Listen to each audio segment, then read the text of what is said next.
Should I call the meeting in order, or is that you, Jill? No, that's That's you. me. We're calling the meeting to order, Thank the you. board of review for September 1. It is 10 a.m. And roll call we do. Jeremy Kyle, Here. Linda Gurr, Here. Henry Posbrick, Here. and Mara Spring. Here.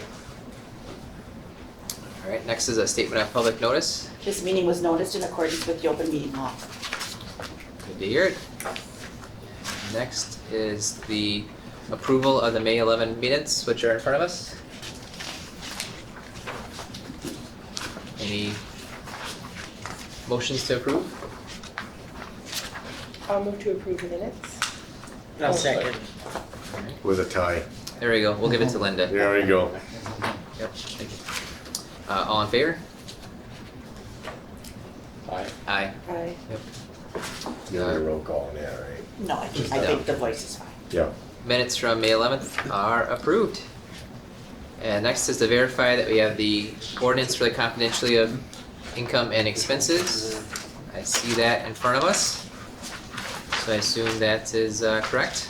Yep, that's correct. It's right out of the statute, so right. we're good. Thank you. And we'll look to the Board of Review member training update. I did file an amended affidavit with the Department of Revenue yesterday to include your training, Jeremy. Okay.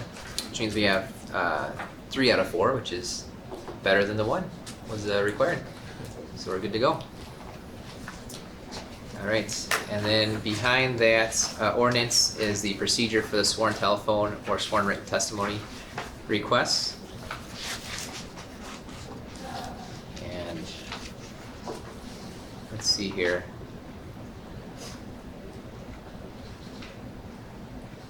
I don't know if you need to do anything. It's right out of the statute, Yeah. too.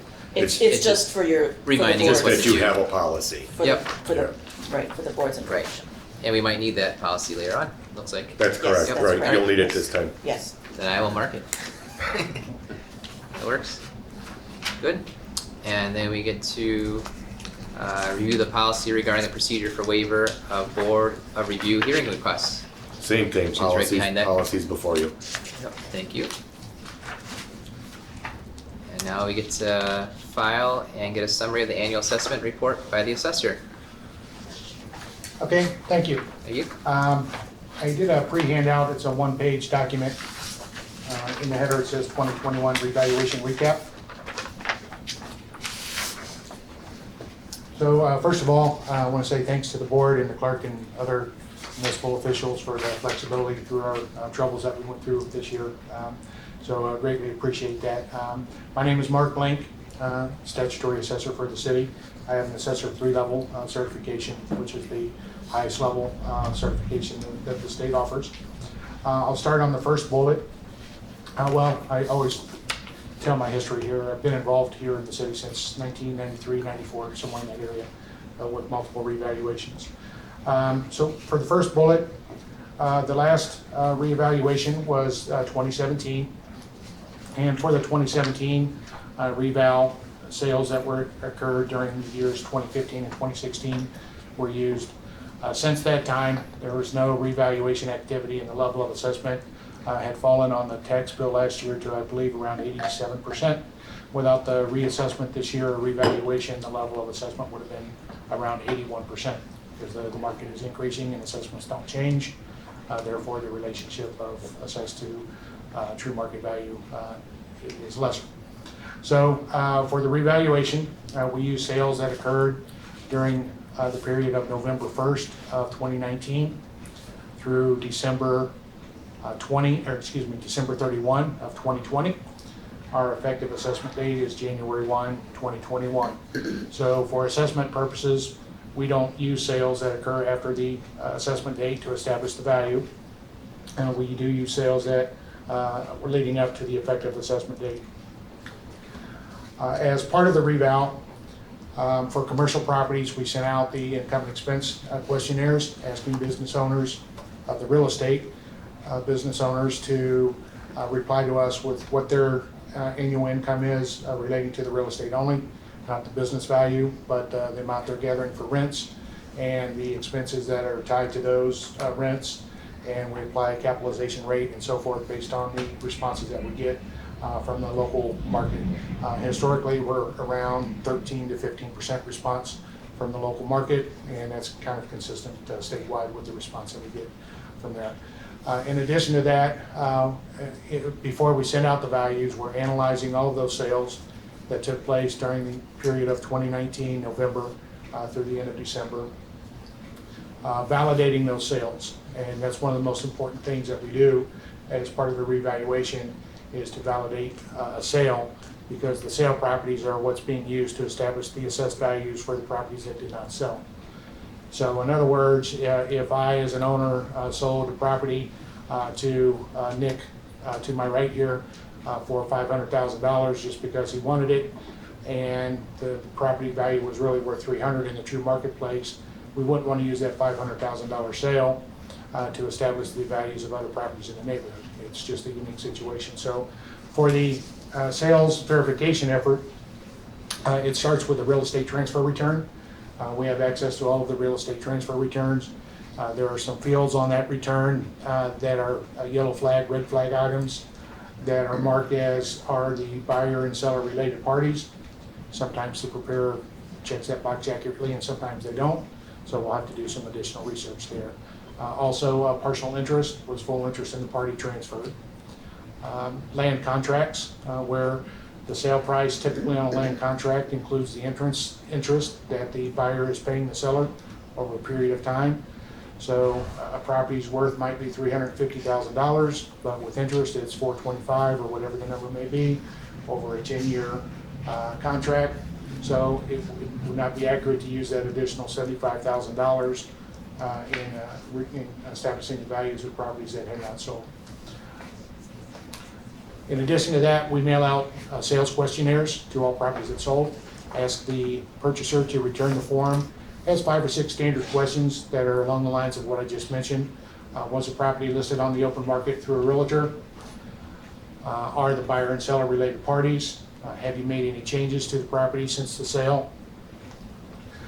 And those are some of the things that, again, would lead us to indicate whether it's a true open market transaction or not. So a lot of research goes in to that, and then ultimately we use that information as well as other avenues of research to arrive at new land values, new what's called cost approach to values for residential properties, and then market values using the sales comparison approach to market value.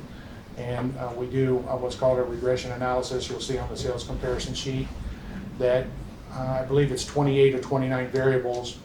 And what we do is we run all of the sales through this regression analysis, and it helps to identify what people are paying for in the market for individual items that make up the house. So for example, a wood deck might cost $30 per square foot to put on your home. It could be more or less depending on rails and all those things, but $30 per square foot, but on the marketplace you might only receive $10 per square foot in the marketplace. So as opposed to adjusting the cost approach $30 per square foot, our regression analysis was going to indicate that that adjustment should be $8 per square foot or $10 per square foot. So we do that for the rec room areas, finished basement living areas, the square foot of living area, the age, the year built, to name some of the major items, the garages and other attachments and detached buildings and so forth. It works very well, and it really does provide pretty accurate market value indicators for the properties.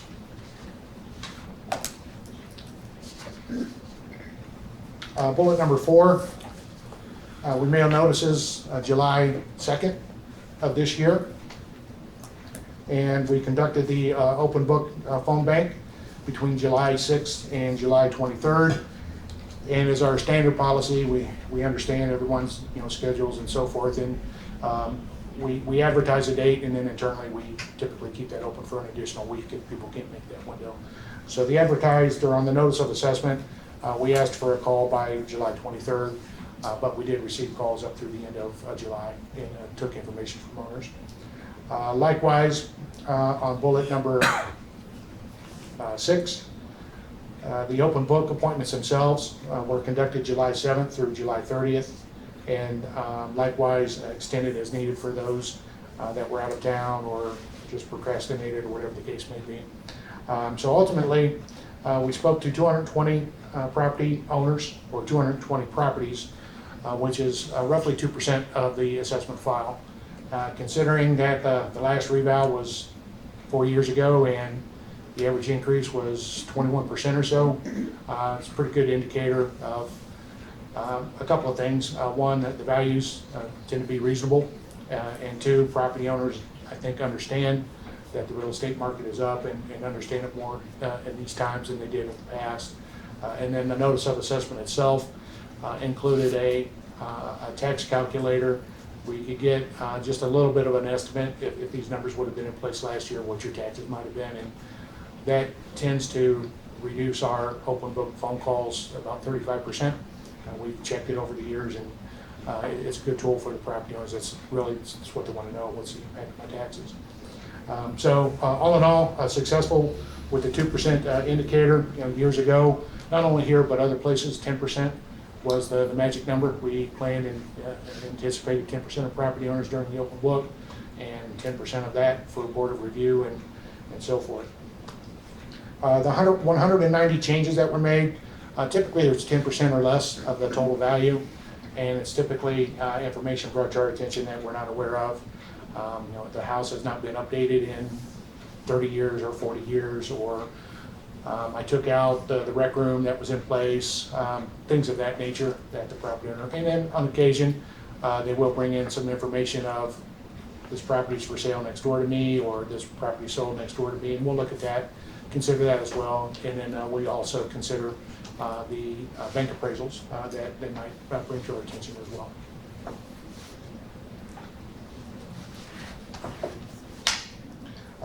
The third to last bullet there, re-notification letters were mailed out August 17th, and whether you received a change or not, you received a letter indicating the results of the open book meeting and included the instructions on how to appear or object to the board of review. Second to last bullet, all of the open book changes are included in the assessment roll.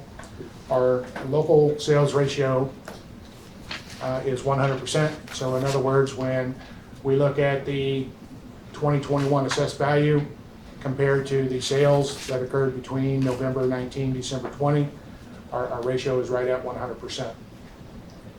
That's the assessor's ratio. There's the ratio that goes on the tax bill, the level of assessment. That's actually established by the Department of Revenue. And it's not uncommon for an assessor to be at one ratio and the Department of Revenue arrive at a different ratio. Typically it's plus or minus 2%. It's a couple different methodologies are used where we're looking at direct, this is what it's sold for, this is what it's assessed at.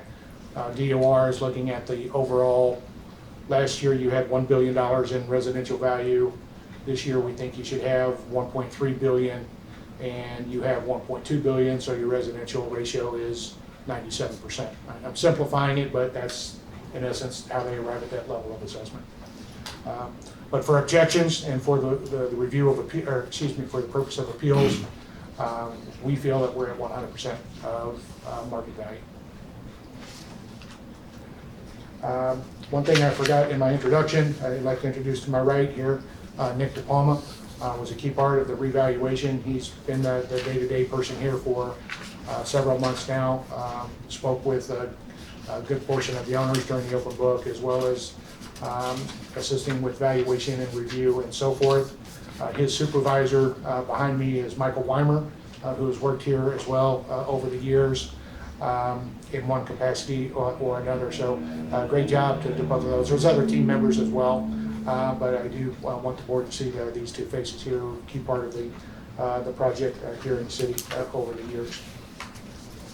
That's all I have relating to the reval, and open for any questions. I have no questions. Any questions on the board? Okay, thank you. Thank you. So that, do we have to move that we accept the filing, or how does that work out, Jill? Or just assume that it's filed or received, I guess? I guess we just note for the record that the Sure. roll was received by the assessor, or from the assessor. Okay. Yeah. Excellent. Excuse me, actually, Mr. Chair, I need to sign the affidavit. Oh, That's then there you part go. of that, yes. So I just We'll need let you to do that then. go to the deputy clerk and have her attest.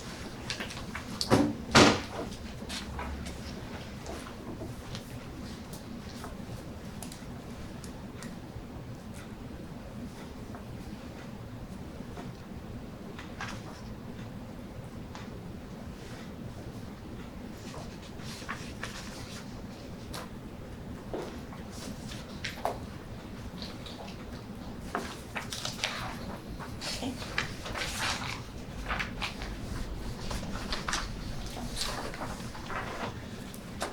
All right then. Well, next is to the establish the procedures of operations and deliberations, which on my manual is on page 33. I don't need to read that at this point. There's no No. No. taxpayers here, I see anyways, that I can tell. I assume we're all familiar because we've all gone through the training, at least recently, so that's good. Next is consider waivers of late objectors. Were there any, There's Late no one objectors here, I received? guess. There'd be someone here, well, someone would be here. somebody would Right, have and I to, guess they have until noon, correct, Mark? 2 hours. Yes, correct. okay, all right. Well, we'll consider that when it comes up. And then as far as the timing for the deliberations, is that established already? As far as deliberating right after someone presents or Versus later on. later on, yeah.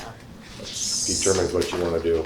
Seems like it's kind of scheduled so that we deliberate right away with that, It seems like there'll be enough time. and there'll be enough time, so I'm fine with that. Should we deliberate I would agree. right away? It's kinda Yeah. nice, cause it's fresh in your That sounds mind. Yep. good, Okay. yeah.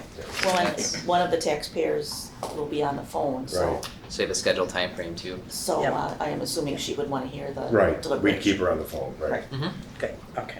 Excellent, great, so we will do that right away then. So next is to consider the request to testify by telephone or submit written requests by Thomas Sheehan and Natalie Silvereski at Kennelwood Lane. Is that So, Jeff, would we be calling her on the phone in the book then, I suppose? first before we, I think we'd call her and tell her her case is up. and then we'll. Is she, we'll- didn't we say 10:30 or is she We available? said 10:30, but we'll We can try try. it now, yeah. Can you say that again? Do we have to determine whether she's allowed to do it by phone, or is that already been Yes, established? that's correct, that's true. Yeah, we have to, That's true. That's Yep. kind of the first part of it. That's right, that's Alright. the first step, you have to. we'll call her in a second then. I see back here, it's after a few of the decisions. There's no pages specifically, but it's about a third of the way through, fourth of the way through, where she's got her request to testify by telephone. Or she and Thomas, Natalie and Thomas.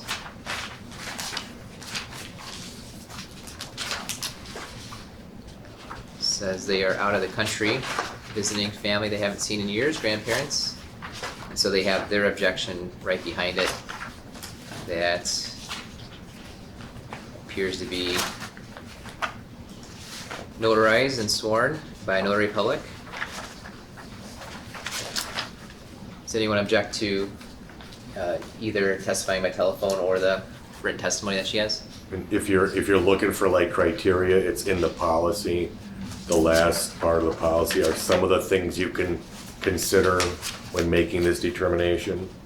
And it- So, fairness to parties, stated reasons. So, I mean, if that helps you Yeah, thank kind of you. make your decision. Perfect. I would move to approve the request to testify by telephone. I'm seeing that the reason for the objection is a sale that was after the appraisal, the assessment date. I don't know how that enters into anything we consider. Okay. Let's maybe then, if we could just take 2 minutes to read a little bit further. Let's read the her testimony along with the objection, and then let's maybe do the motion. How's that sound?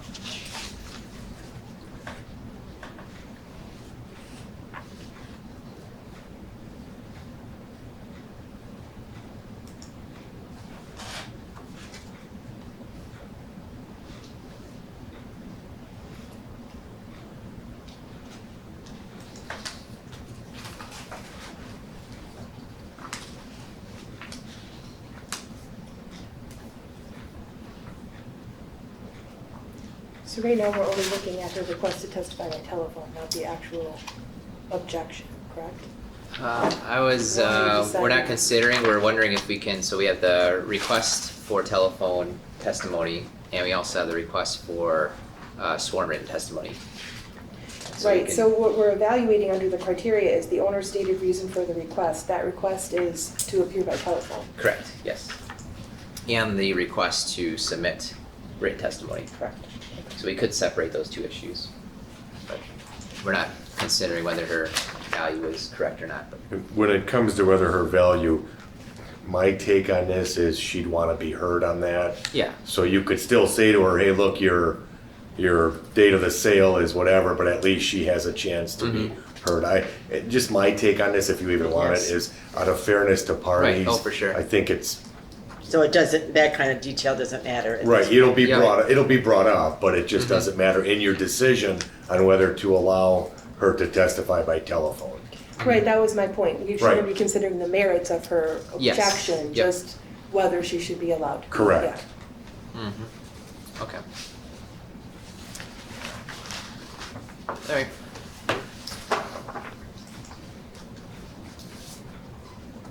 So you did have a motion, I don't know if you had a second. No, there was no second. Yeah, so Mara's motion was to accept her request to appear by telephone. Can we do it where it's both appear by telephone and accept her written testimony, That was my intent, Okay. with her entire the petition. both requests? Because I'm sure she'll bring up Oh, for sure. what's in Yeah. here anyway, so it's. And it looks like it's notarized, she wrote sworn, she signed it, there's a deed, I feel, Okay. personally feel confident that she did it. I'll second it. There we go. So the motion is to accept Natalie and Thomas's request to both appear by phone and submit written testimony. All in favor? I- I, Aye. Yes. There we go. Okay, All so I right. guess So now I think where is our phone? by the way? it's over there. So I have a question. Yes. Is this something where we're gonna vote on each one separately and then hear their petitions, or should we go through all the requests for phone testimony first? I think it'll come up as you do your next hearing. Yeah, I think we can wait on the next one. Because if we have that person, I'm just reading this and it's saying, consider to review, consider this request, and then then do it. hearings. So that's where I was confused. We do have a few minutes before her scheduled 10:30. We can do that. It doesn't matter, I was Yeah. just confused. Why not? I think closer to 10:30 probably better for the person. So if we could look at Duplanty and Carlson. Duplanty asked for a sworn statement request, and Carlson asked for a sworn telephone request.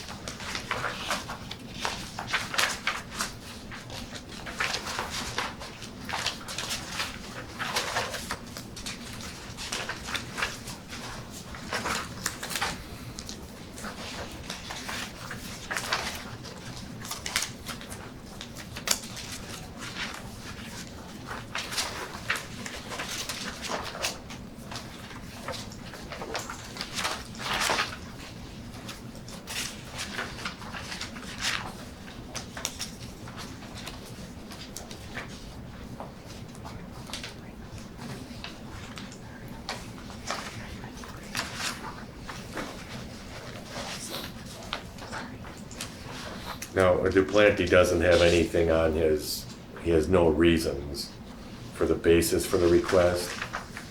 He gives you his statement, but on the base, just so you know, for the Sure, basis thank for the you. request, he has nothing on there. I'm not saying you don't do it, I'm just saying that's not on there.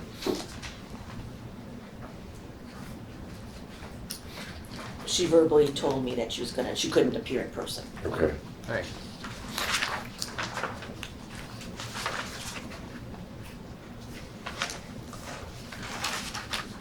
And she just wants us to use her sworn statement.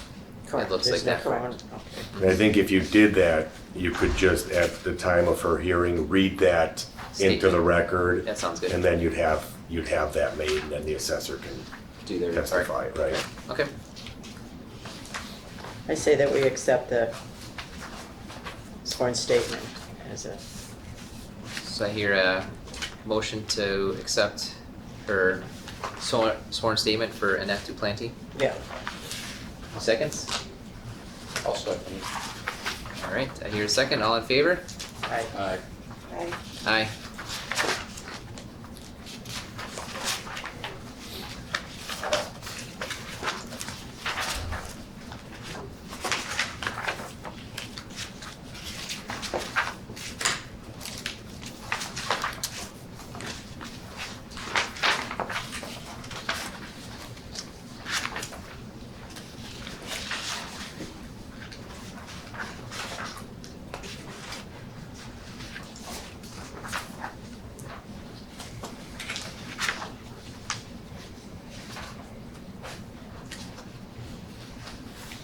Are you going to Carlson now, I take it? Going to Carlson now.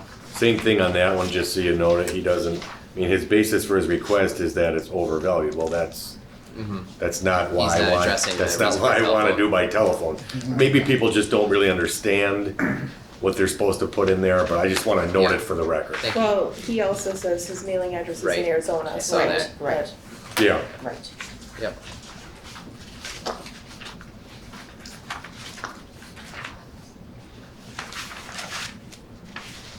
is he doing both or just the telephone?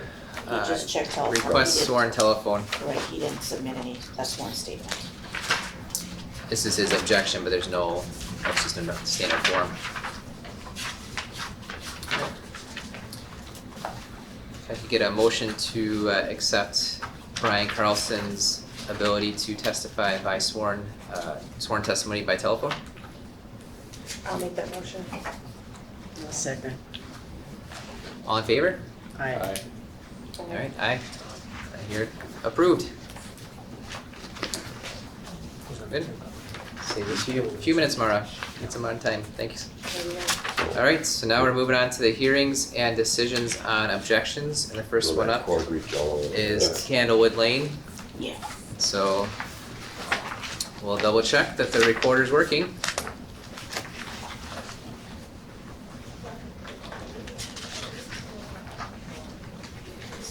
See if you can get it in the middle here. Let's see how far that will go.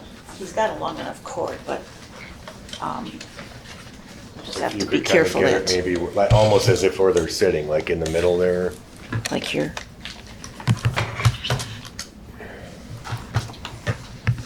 Okay, Yeah, I suppose, just maybe turn it. Surprised it's not written phone call and Zoom now. Yeah. yeah. We can barely handle this. That'll be next year, you shouldn't have said it. You always do it after it's necessary. Yeah. You fight the last war, nothing. You know, that's not.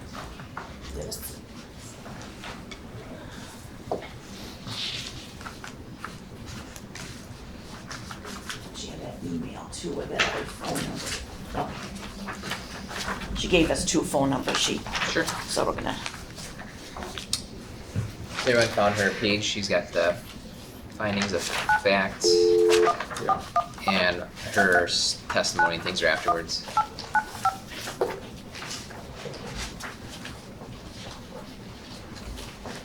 You reached Natalie Sobierski. Please leave a message. At the tone, please record your message. When you've finished recording, you may hang up or We have a press 1 different for phone more number. options. we'll try this other phone number she gave us this morning.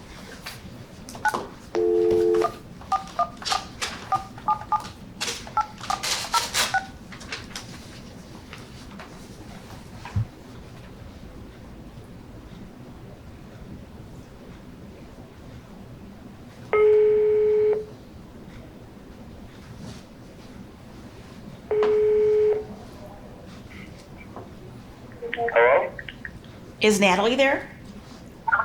Yep, speaking. Hi Natalie, this is Jill. We're in the board of review meeting and I will let the chairman take over and we'll, Okay, thank you. Is that all the way up to 12? Is that cranked up? yeah, yes it is. Hi Natalie, this is Jeremy Kyle, and I'm the chairman of the Board of Review. And we're Hi, going. talk to you. Excellent. We are going to have Jill, who called you there, introduce your case for the hearing, and she will then swear in all the witnesses I have a question though. You've listed both yourself and Thomas. Will you both be testifying? We're both here on the phone, so I guess, yeah, that'd be ideal. Swear. Yeah, that's fine. Okay, then we'll have Jill, who's our clerk, swear both of you in separately, I would assume. We can, Okay. they can do it together, right? Okay, Or, I'd swear. let's do it separately. okay, Yep. okay. Do we call the case first? Sure. So we'll call the case to the hearing. Okay, this is, hearing for tax key number 2202.081. The property address is South 72, West 14818, Candlewood Lane. The property owners are Thomas Sheehan and Natalie Soborowski. The 21 assessment is land at $121,900. The improvement at $439,200. And the total is $561,100. Okay, please swear in the two witnesses. Okay. Okay. Do I just? Just start read with this? Thomas. Okay, Thomas, raise your right hand. okay, Thomas, raise your right hand. Do you solemnly swear or affirm that the testimony which you shall give in the matter now on hearing shall be the truth, the whole truth, and nothing but the truth, so help you God? Yes, I do. Okay, Natalie, please raise your right hand. Do you solemnly swear or affirm that the testimony which you shall give in the matter now on hearing shall be the truth, the whole truth, and nothing but the truth, so help you God? Yes, I do. And the assessor, is it just you, Mark? Yes, Okay. Do you solemnly swear or affirm that the testimony which you shall give in the matter now on hearing shall be the truth, the whole truth, and nothing but the truth, so help you God? I do. Thank you. All right, thank you. Before you begin, I'm just going to make sure that you're aware of all the ways that this will proceed. So you are filing the objection, and you will testify and present your evidence first. The assessor, who is Mark that you heard there on the phone, he can ask you any questions. After that, we, the Board of Review, may ask you some additional questions. After you testify, if there's any other witnesses that you want to present, it doesn't sound like it's just the two of you, Thomas and Natalie, they would testify then. But after your witnessing is done, then the assessor will present their case in support of the existing assessment. And you may ask at that time the assessor questions, and then we, the Board of Review, can ask the assessor questions at that time. After the assessor testifies, let's see here, then if there's any other witnesses, doesn't appear to be, but if there were, you could ask the witnesses questions. From there, after the assessor testifies, you can respond by perhaps presenting your evidence, and then there could be additional questioning from the assessor and the Board of Review. After your questioning, then the assessor may present any other evidence in support of the assessment, and at that time you can question the assessor as well. And once all the evidence has been submitted, you can make your brief summary to the Board of Review. The assessor will make their brief summary, and the testimony at that time will be closed. And then ourselves, the Board of Review, will deliberate excuse me, on the testimony. And our intent is to deliberate here on the phone with you so you can hear that testimony. And it's also being recorded as well. Any questions? No, I don't believe so. Thank you. Okay. No, thank you. So we will have you start then with your... Yep, thank you.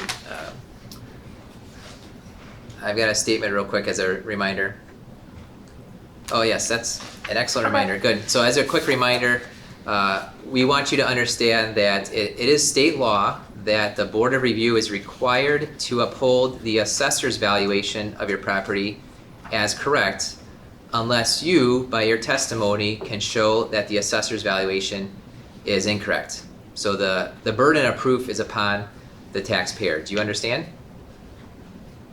Yes. I'll have Thomas say that as well. Yes. All right. Well, We'll begin then with your testimony, and perhaps one of you could start first and the other, if needed, after that. But for the record, before testifying, please state your full name and your address, and then start with what amount, in your opinion, is the fair market value of your property. All right, thank you. This is Natalie Sobierski. My address is S72W14818, Candlewood Lane, Muskego, Wisconsin 53150. I believe the correct assessment would be $385,000 for the property with the land and the improvements, because we purchased the property on January 8th. However, I believe it was recorded on January 13th because our closing was at 4 o'clock Central Time, and one of the brokerage companies that we were using, or the purchasing bank was using, was in Rhode Island, so it didn't get recorded until the following Monday, because that was the recorded fair market value at that time. We believe that should be the fair market value of our tax assessment for this upcoming year. From our understanding, the house was on the market for about 8 months, I believe, before we saw it and before we were able to purchase it. It was listed at a higher amount, but because of the water damage that was very extensive in the house went into foreclosure. A bank bought the house, had it up for 8 months on the market after they did some improvements, such as add another sump pump into the house. However, we did contact that company, which I believe was a local company that put in the sump pump, and they believe that it would be enough to stall any further water damage in the time being. But we had our own private individuals come by to the house and said that the house still needed more improvements into the basement to make sure that the water damage was taken care of. We still need to regrade the yard to make sure that water will not come into the basement. And these are all issues that we were aware of before purchasing the home. We contacted the previous homeowners before, or like right at the time that we were putting our offer into the house. And we probably spent 20 to 30 minutes on the phone with the wife. I believe her name is Sherry. And she gave us extensive information about what kind of water issues and water damage the house has been prone to get over the years that they lived in it. The house was built in 2003, and they were the original homeowners, from my understanding. So she had a lot of information to give. What we believe is that the house is on the market for 200 plus days. The letter that I wrote has the correct amount, because that's something that I looked into when I was writing the letter for the board to see. When we were looking at the house, we contacted the homeowners to understand the extensive water damage. We took into account the amount of money it would take to fix the house. We're in the process of fixing a lot of these water damage issues, fixing up the basement, regrading the yard to prevent any further water damage, and we want to have the house be assessed at whatever value the assessor believes it is to be. But at the current moment, because of the amount of issues with the house, we are trying to focus on bringing it up to that value, and that is why we are bringing up this case. And because we purchased the house on the 8th of January, which is only 7-8 days after the assessor's date of what the tax property should have been, that is what we are arguing, why the amount should be $385 instead of the current assessed value.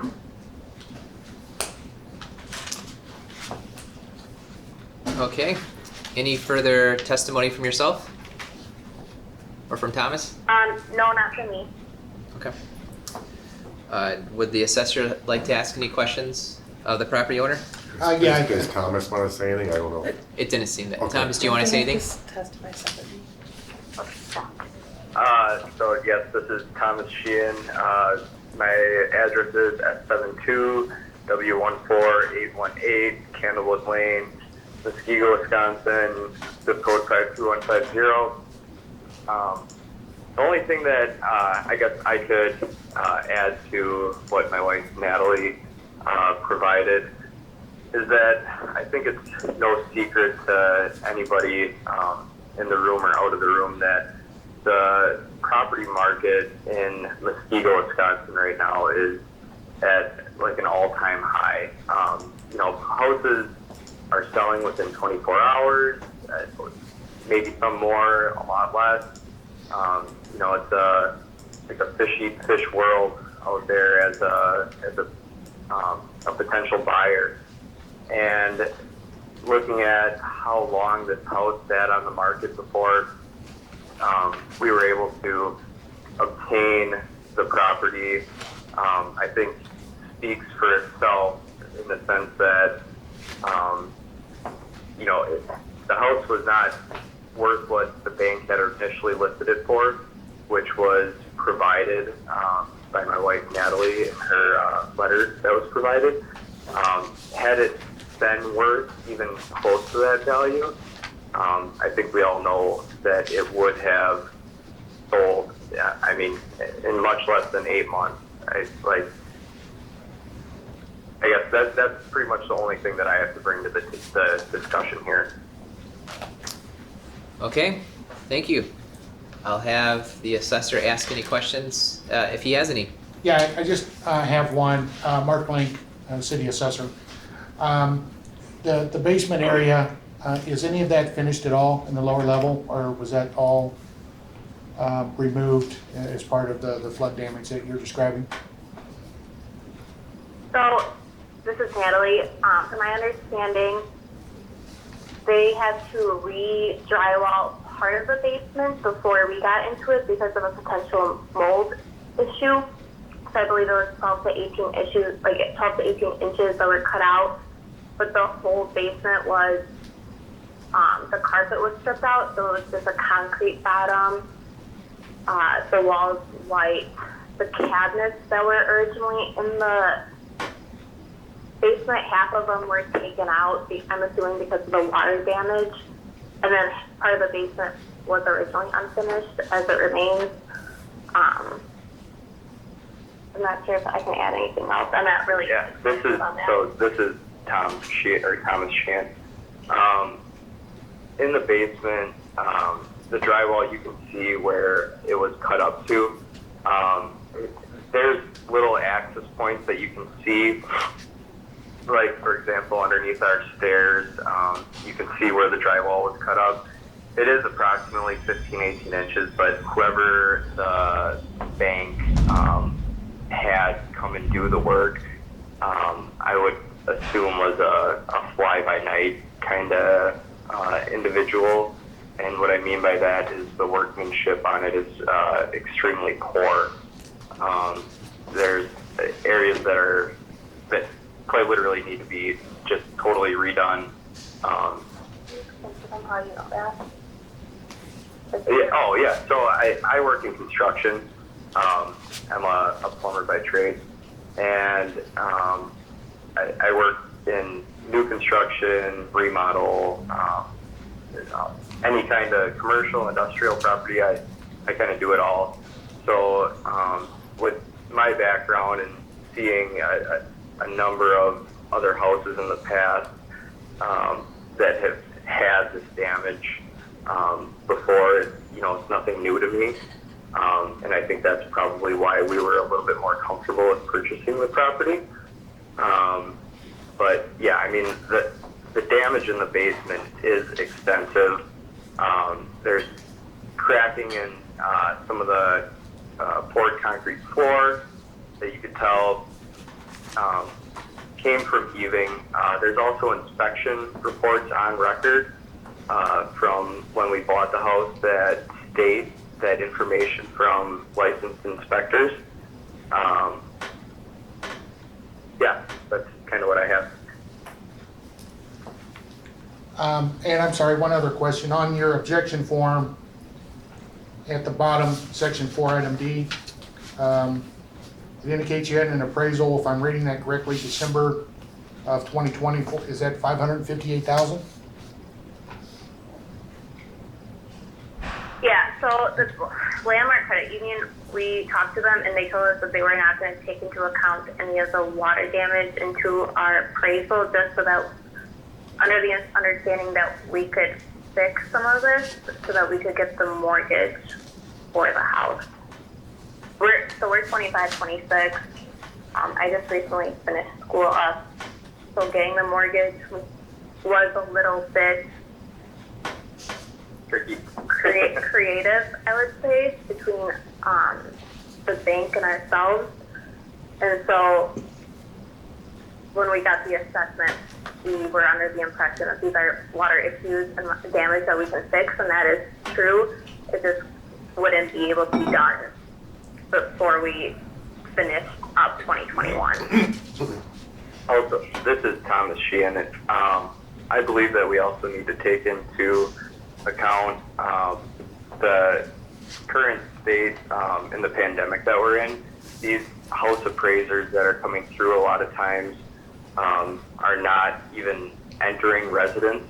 A lot of times it is just, an exterior view of the house, comparing houses of similar square footage, similar layout in the area around, and I think that that's kind of a number that is getting spit out and is driving the number of our property higher.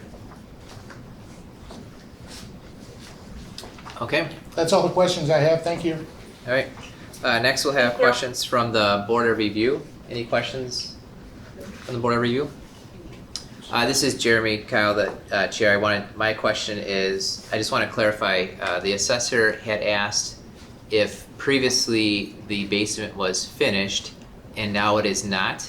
It seems like from your testimony that it was finished and it was repaired, but it is still finished. Would that be correct? Oh, so it was finished up originally by the previous homeowners. From their last flood, it was unfinished, and now we are currently in the process of fixing up the basement back to its original state. So you could consider it partially finished right now. Okay. Would you say it was partially finished before the water damage? It's in a similar state right now? Well, I guess I'm not sure what the definition of partially finished is by a statute or regulation, but there was a cement floor in the basement, so I'm not sure does that count for a partially finished basement Okay. So with previously, the original foundation. yeah. So previously it was carpeted with drywall, and when you purchased it, Yes. the drywall was repaired and the carpet Yes, was not that's there. And the carpet was Just not the there when you purchased drywall it. was repaired. Yes, and there was no carpet. Okay. There was no trim. I guess there's a drywall against the cement walls. The cement foundation was exposed. Okay.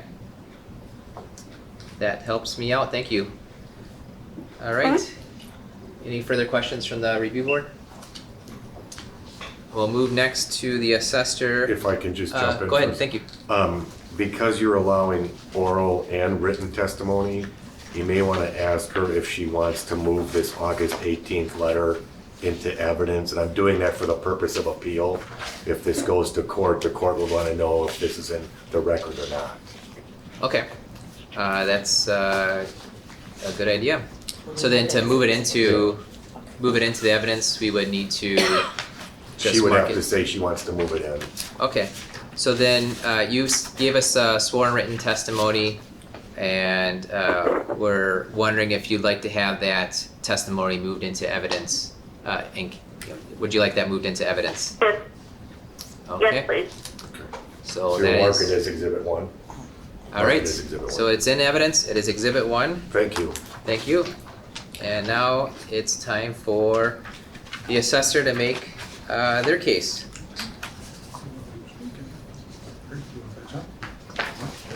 Give microphone and clerk public. Oh, I need one.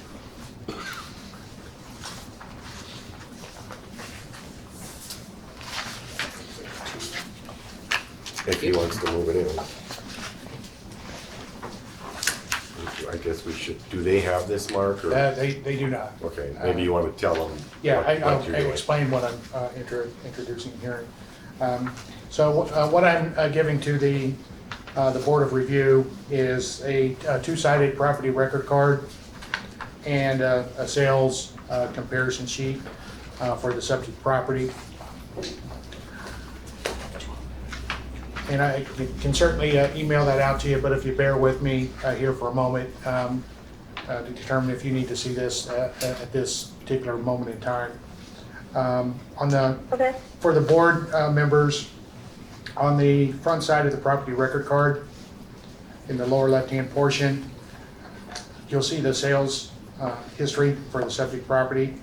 It shows the last 4 occurrences there. So in December of 2019, it went into foreclosure for $319,000, and then you can see the asking price history there between March and October of 2020 from $464 to $389, and there were some other numbers in between there if you look it up. But ultimately, we're showing the transfer date of November 30th of 2020. So on a real estate transfer return, there's a date of conveyance, which is when the sale price is agreed to, and then there's a recorded date once it's recorded at the county. So it was recorded at the county January 13th of 2021. The date of conveyance was November 30th of 2020. So if you look at that date, you see the price there of $385,000. The sale type is a land and building.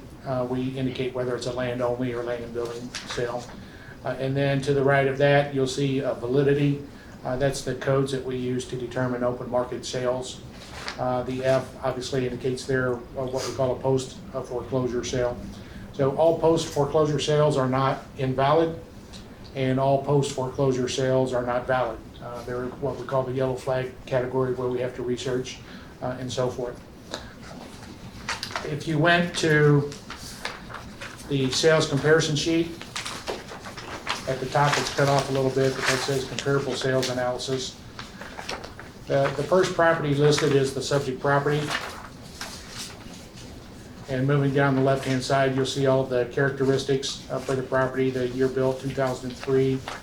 But midway down the document, you'll see ABV GR, that's above grade area, 2397 square feet.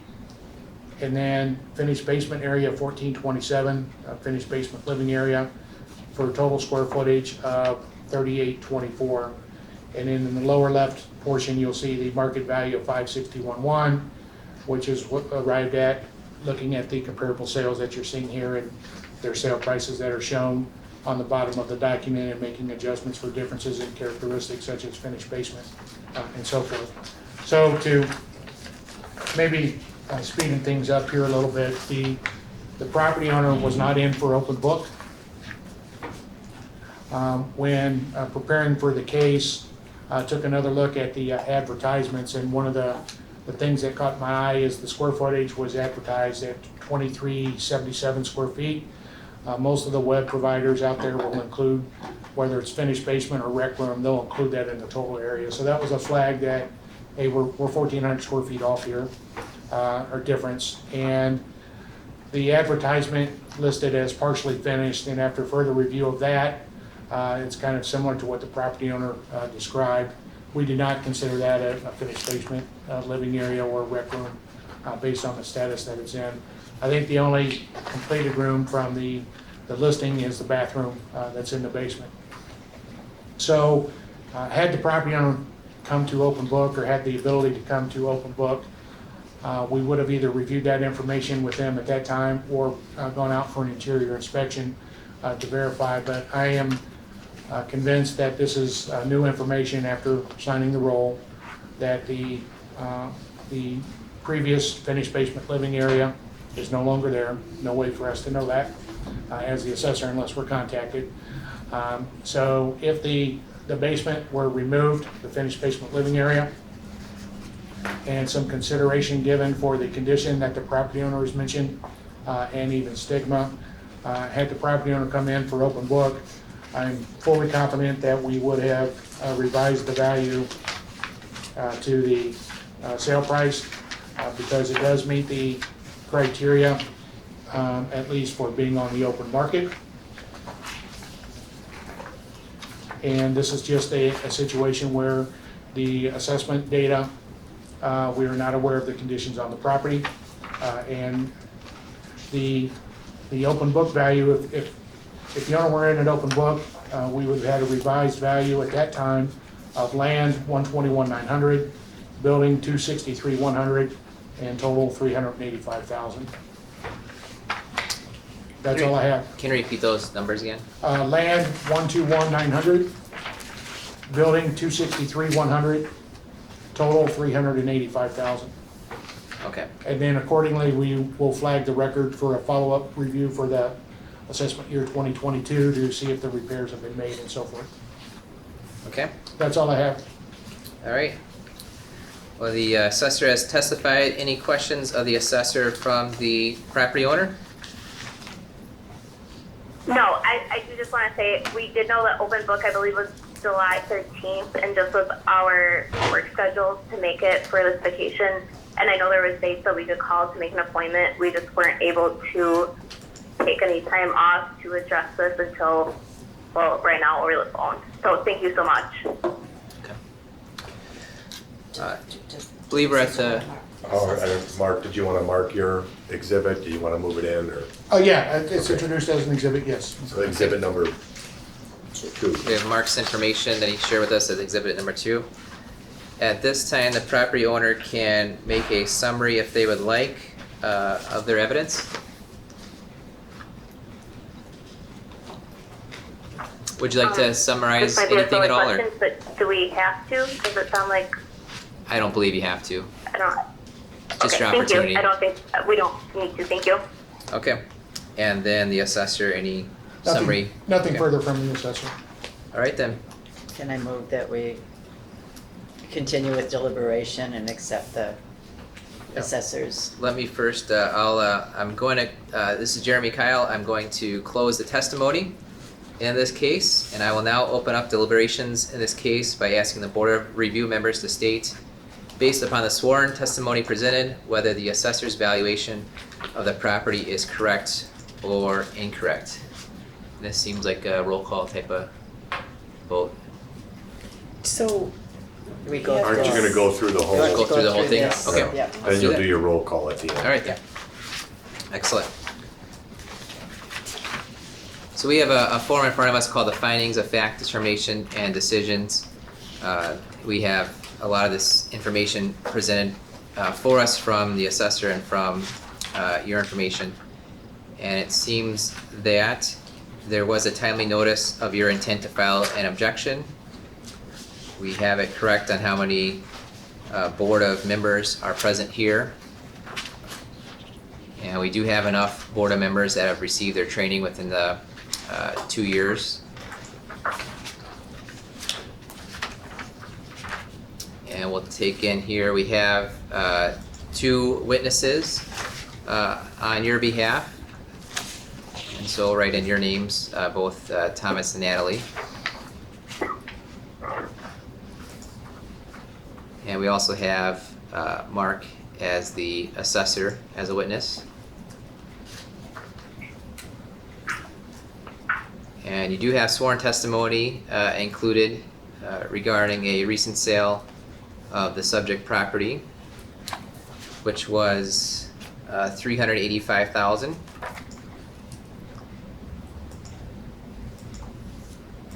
I have a question for Mark, if it's allowed. Should we put the date of sale as the January 2021 or the conveyance date of November 30th?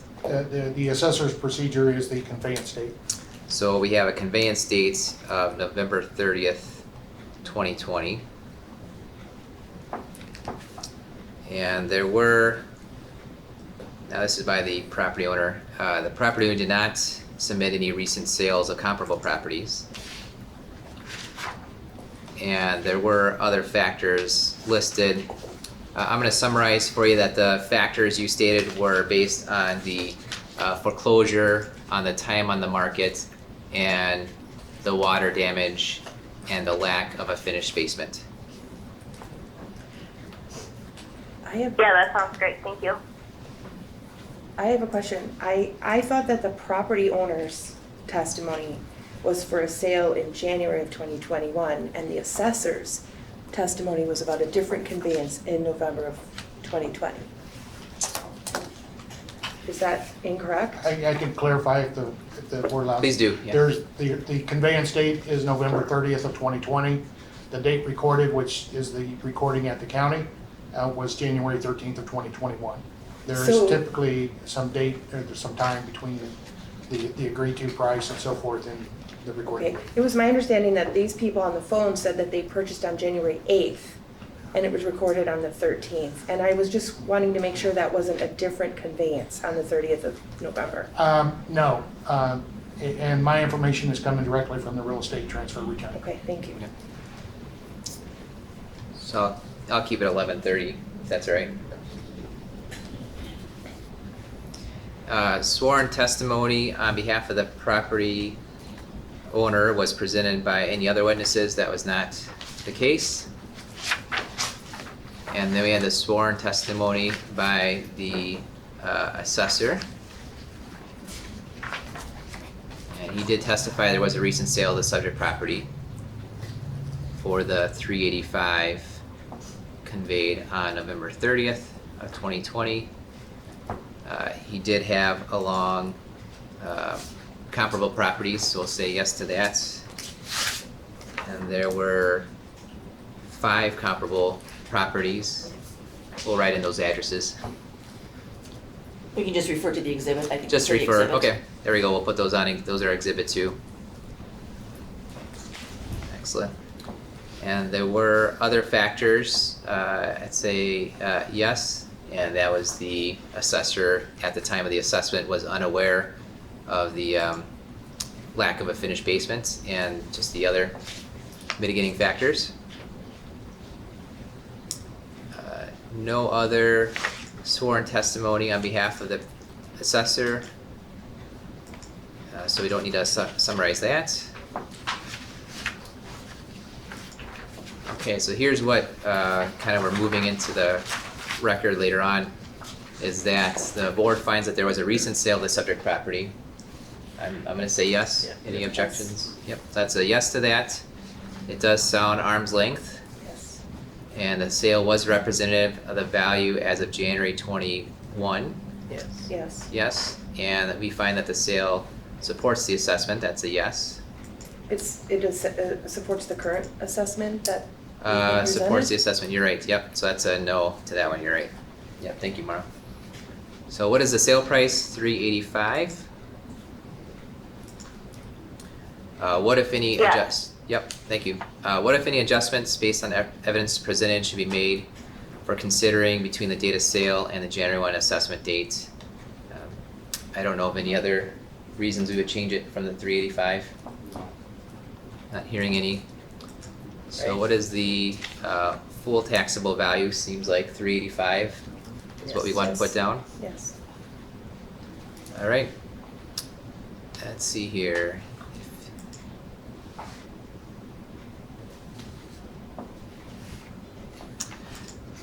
We are going to find that there were recent sales of comparable properties. Yes. The property owner did not present those sales. I'd say no to that. Were the attributes satisfactorily adjusted for the differences? I don't know how to. It's only if It's yes. if yes? Yeah, Okay, we're not- so we'll yeah, leave that just blank, gonna say okay. we're- So then on the assessor side, did the assessor present comparable sales? The answer is yes. Were the attributes satisfactorily adjusted? They weren't at the time, doesn't seem like. So that's a no.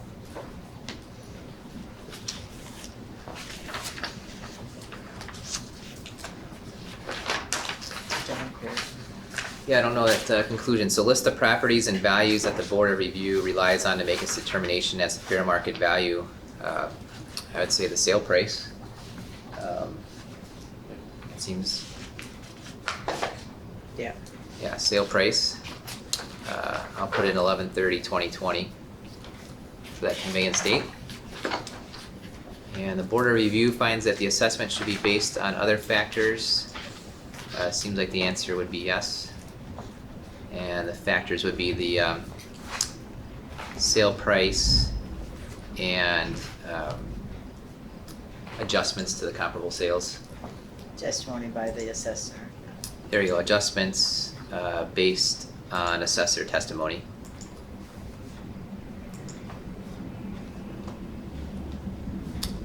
Most credible evidence presented, seems like it's a repeat almost, the sales price and the assessor testimony.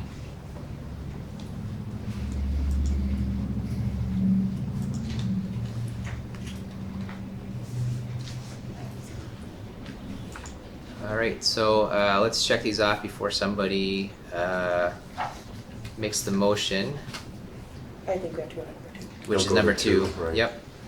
So when someone's ready to move that, it says that the Board of Review, exercising its judgment and discretion pursuant to the statute, the Board of Review by majority and roll call vote hereby determines that the assessor's valuation is incorrect, that the property owner has presented sufficient evidence to rebut the presumption of correctness granted by law to the assessor, that the property's owner's valuation is reasonable in light of relevant evidence, that the full value of the property is land of 121,900, buildings of 200, that's improvements rather, 263,100, and total of 385,000 even, that the level assessment is at 100%, so the assessment would be the same as the property value, which is land 121,900, improvements 263,100, and total of 385,000. And we'll have later on Jill, the clerk, certify how we all voted, but that is the motion, that we find the assessor's current valuation is incorrect and all the rest of it. And I'll ask for some votes. Maybe we'll go from right We to have left. to Need a move- second. we have to Move move. in a second. Okay, we gotta move, let's hear a movement from someone. I'll make, yeah, we accept Alright, the second part, that the assessor's valuation is incorrect, the whole thing through, that the total assessment is 385,000. For prior discussion. I'll second. on the ball today. I like it. Alright, and Jill would ask for a roll call vote. Jeremy Kyle. I'll start with yes to the motion. Henry Posbrick. Yes. Linda Gerb. Yes. And Mara Spring. Yes. Motion passes 4 in favor. Alright then, you'll be receiving, when will they be receiving Later this week. Notification? Yeah, later this week. so later this week, a notification of the assessment at 385,000 total will be sent out to you. Thank you so much. I apologize for only listing 15 minutes as the necessary time for this appeal. I didn't realize how long it would take, but thank you so much. Alright, thank you. I think we are good to go. Have a good day. All right, have a good day. Bye. Bye. Bye. Okay. Alright. Well then are we just gonna sign those all at the end? I think, Jill? We'll just certify all that all at the end, or I think you asked me to, oh no, that's the waiver I have to sign. Right. Yep, Those are this okay. afternoon. Right. Yep, okay, excellent. Well then, we'll move on to the Bellevue Drive property, which is Duplanty.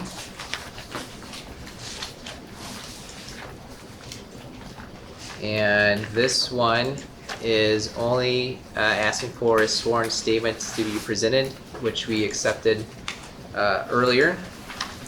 And there are photos also. Oh, all right. So.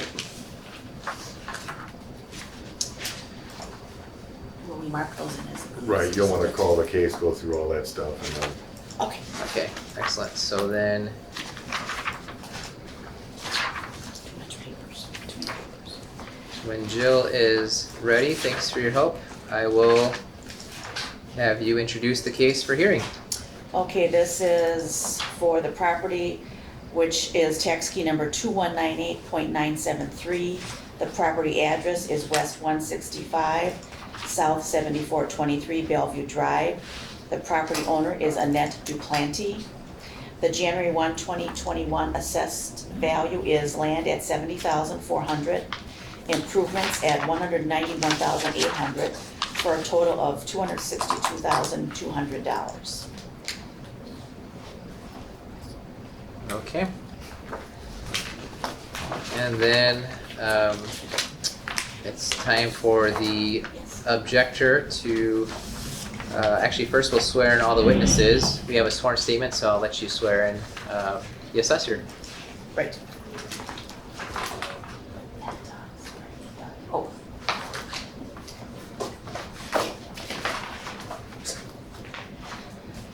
Do you solemnly swear or affirm that the testimony which you shall give in the matter now on hearing shall be the truth, the whole truth, and nothing but the truth, so help you God? I do. I'm supposed to raise my hand. There you go. State your name, please, for the Mark record. Link, City Assessor. Thank you. Okay. And it's time for the property owner, but they've asked for a sworn statement, and they have submitted an objection to the real property assessment. Would that just automatically be part of the record, I assume? We probably should mark it as an exhibit. Sure. Let's mark it as Exhibit 3. One. You mean the. Oh, one writing- for this the writing particular you're case. marketing. You're Right. marking the written thing, right? Okay, so Yep. it's one, because it's one for this. Okay, for this case. for Yep. this So the case. objection form itself is is Exhibit 1. Well, No, no, this, just, her sworn statement. Oh, her sworn statement, okay. Gotcha. Should we go through that objection to begin with? They did state, which they would have done themselves, that their opinion is it's $250,000 of total value on the form. But I suppose it's just the statement that really counts. Yeah, what I would do is the assessed is 262, 200, it looks like. Okay, They're saying it's 250, and their evidence, you would just read into the record. Just Okay. read her note. all right, we'll do that then. So the assessment's $262,200. Their opinion of the assessed value is $250,000. I have a sworn statement, and I will read that. Stated August 27th, 2021. I do see it sworn in front of a notary. And it says, "To whom it may concern, I am writing this letter in regards to the assessment of my property at West 165 South 7423 Bellevue Drive, Muskego, Wisconsin 53150. The total assessment change from 2020 to 2021 is $52,500.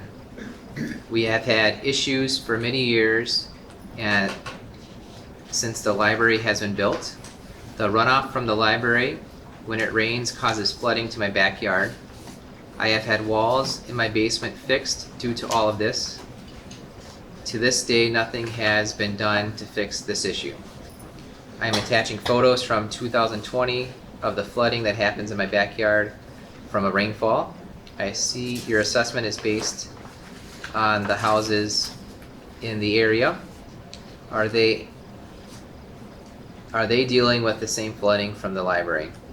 Hopefully a change will be made to my assessment after seeing the pictures and seeing what I deal with. Thank you, Annette Duplanty," and there it's signed and dated by Annette and Do they have dated by the notary. pictures? No, I'm. We do not have pictures, Can so we show we'll the pictures? Yeah. we'll review the pictures Are we gonna then. mark 'em We as can an mark them, exhibit? but we should show them too, so. Right. I can just mark them all. I just mark one. Yeah, yeah. We'll call it pictures, exhibit 2.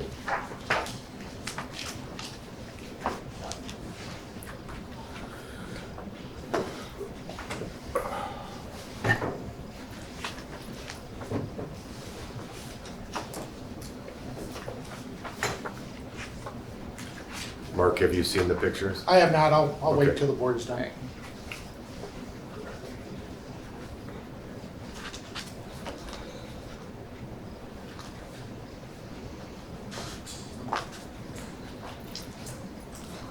I think there's some writing on the back perhaps.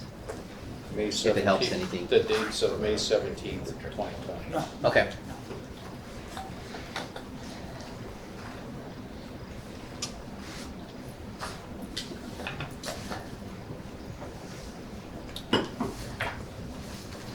I'll bring those to Mark. I can, Yeah, all right. yep. I'll stand up a little bit anyway. Yes. Why not? So I'll have the assessor review the pictures and then they can do their testimony.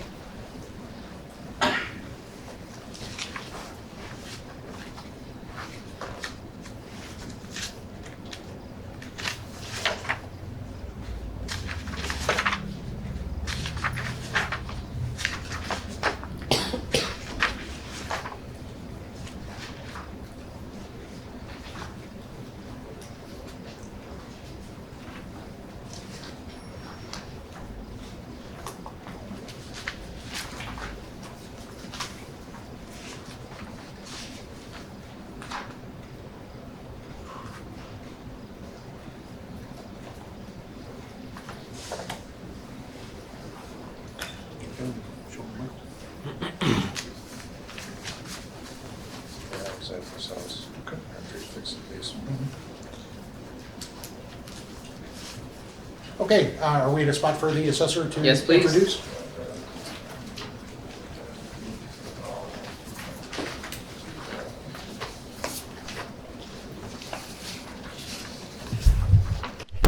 Oops, I used to be able to beat it.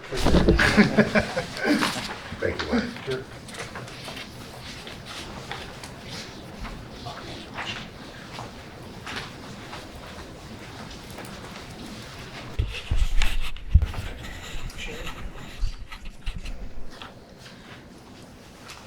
Is the recording red light on still? Yes. Okay, yes. thank you. That's a good question. Yeah, I could see it before, but now I can't. That's okay. Great.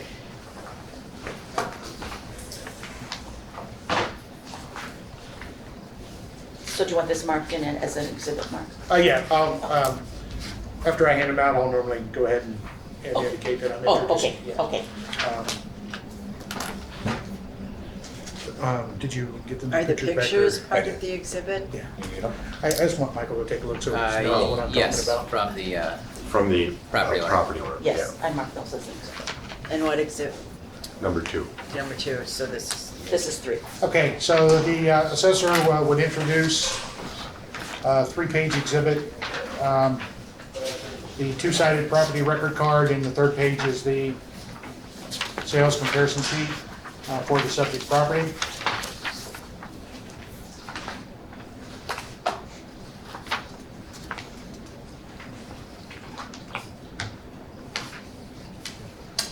In the upper left-hand portion of the property record card, you'll see property notes.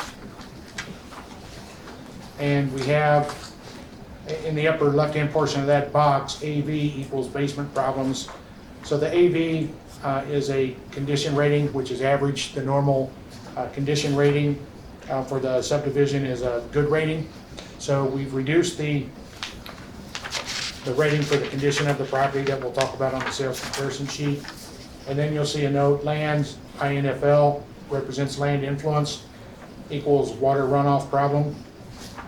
And if you went below there into the land information area, in the center of that, you'll see influence factors. We've got a code 5 for economic and an influence factor of -5. So that would indicate we've spoken to the owner over the years on this particular property. And given a 5% adjustment for the water runoff. In the lower portion of the front page, the sales and ownership history, the transfer there of April 15th of 2021. If you went to the right, 4 columns, the validity code is 6, so that was a related sale, related parties, not an open market transaction, and it was actually a quit claim deed. If you went to the reverse side of the property record card, you'll see the dwelling information in the upper left-hand portion. In the upper right is obviously the sketch. Below the sketch, those are numeric codes for the attachment. So line 0 is what we call the main body of the home. That's the 1346 square feet. And then for line 1, the code 13 is for the attached garage. And then line 2, the code 10 is a small 1-story area without basement. And then the code 11 is for the front porch. There is an outbuilding below that, 10 by 12 shed. And in the lower left-hand portion, the dwelling computations, that's the cost approach to value. So we do generate a cost approach to value. It's not used to arrive at the value on a high percentage of properties, but we do like to have a cost approach at least generated on every property. If you went to what I'm calling page 3, the sales comparison sheet,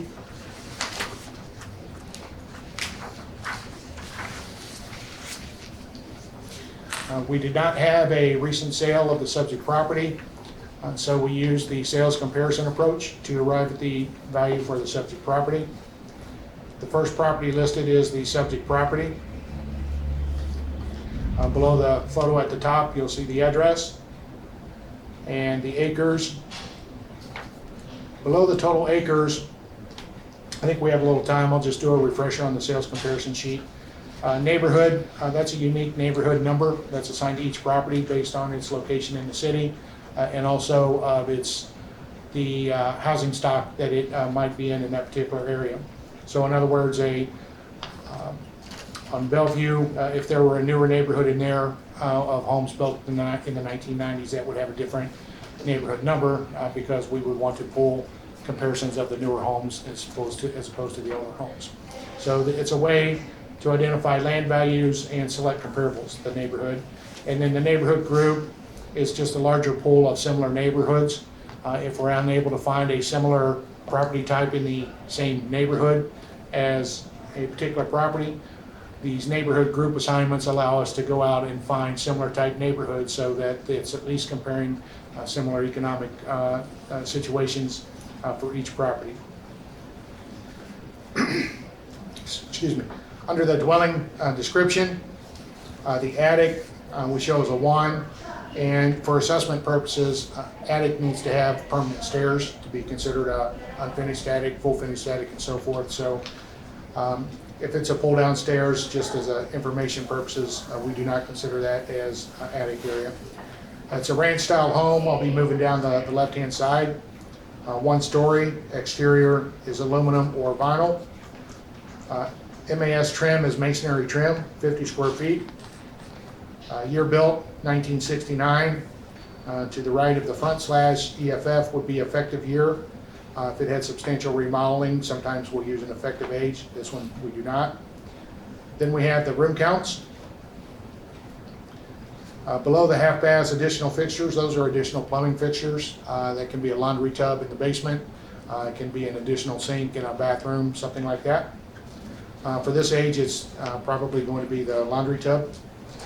Basement is full, which means it's under more than 75% of the entire home. And then we have the central air. Below that is the FP and OP and pre.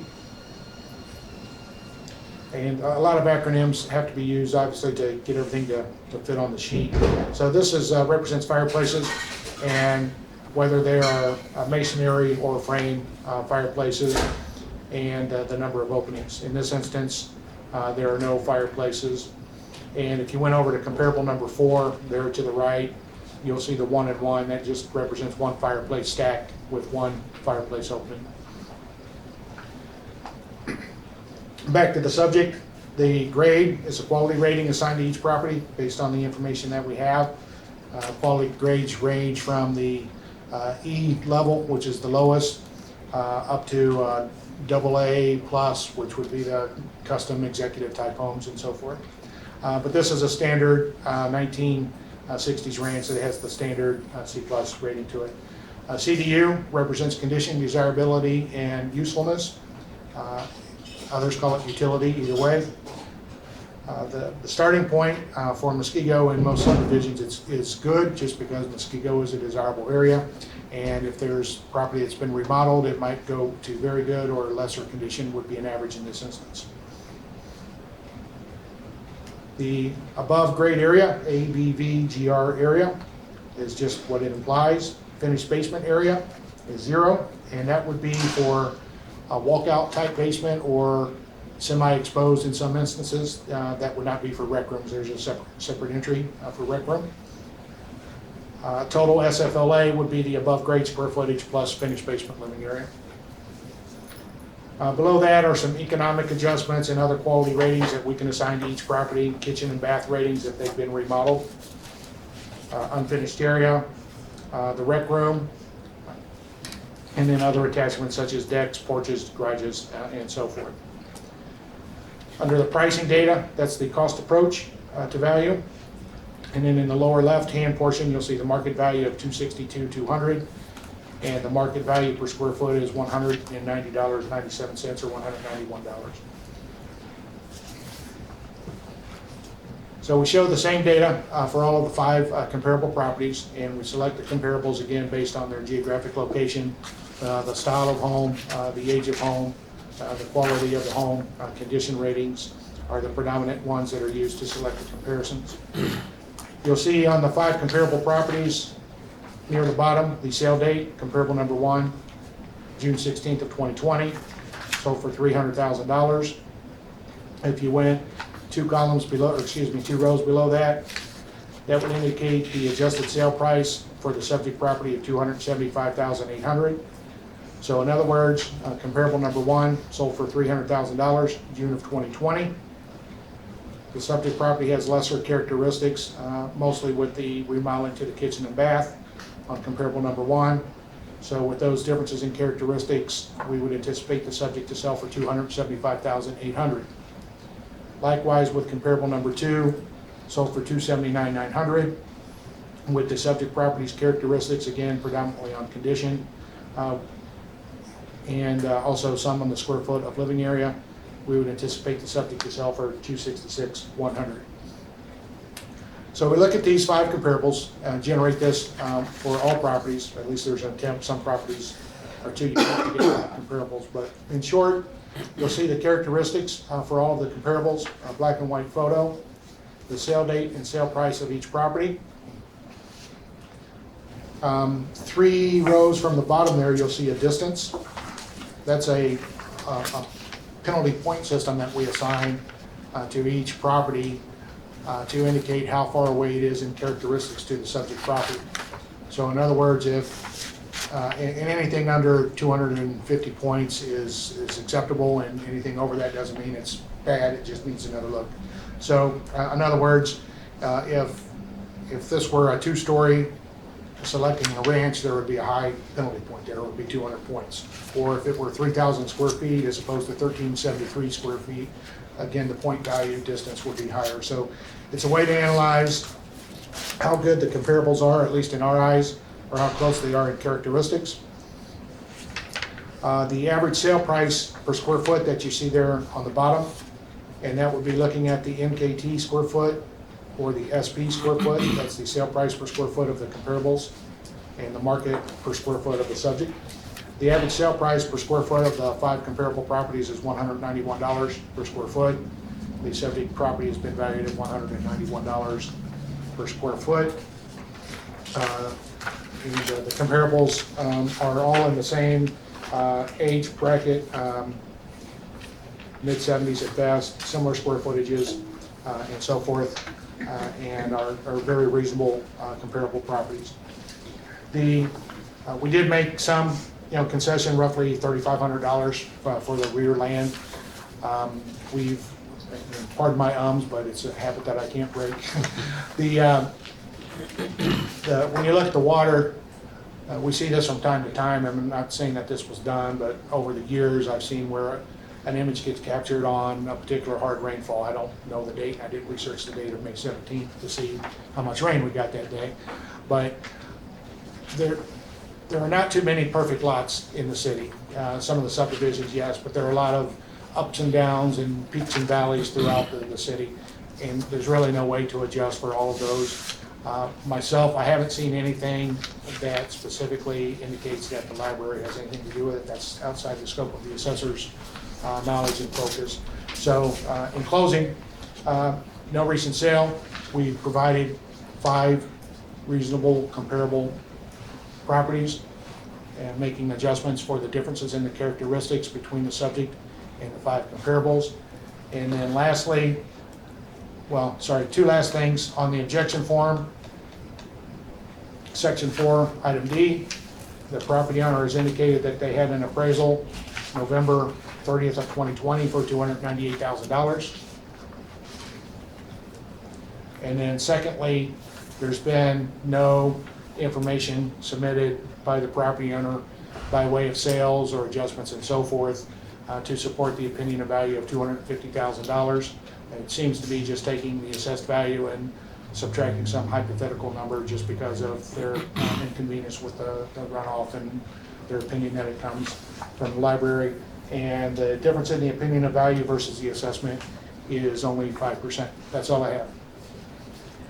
Okay, any questions from the Board of Review for the assessor? Anything further from the assessor? Nothing further, thank you. Thank you. All right, I am going to now close the testimony in this case. I will now open up the deliberations in this case by asking the Board of Review members to state, based upon the sworn testimony presented, whether the assessor's valuation of the property is correct or incorrect. And we have the form in front of us, the findings of fact, determinations, and decision. And everything on the front looks correct, including the timely notice was filed. Let's see here, the testimony was sworn written testimony. So I'll write that in under B.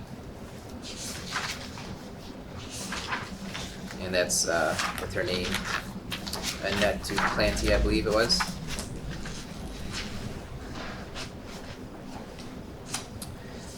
And was a recent sale of the property presented in the sworn testimony? The answer is no. They did not present any comparable properties. That's a no. They did say other reasons, namely the flooding, backyard flooding. Let's see what they wrote on their form. Wrong side, wrong way.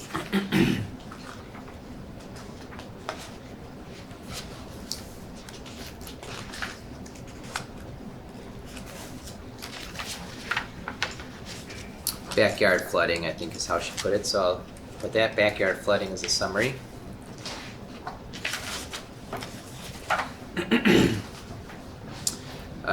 No other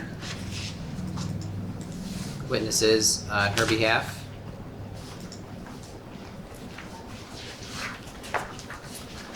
Sworn testimony by the assessor, recent sale, let's say no recent sale. Recent sale of comparable properties, yes, there are 5, that's on exhibit 3, with all the addresses. Other factors presented, I feel like it's either a no or maybe a yes that he accounted for. The appraisal. True, the appraisal, yep. You mentioned the appraisal that was yeah. on the, Appraisal mentioned by the property owner. And I think that he said there was an adjustment for the backyard Yep. flooding. Yeah, adjustment was already made for flooding.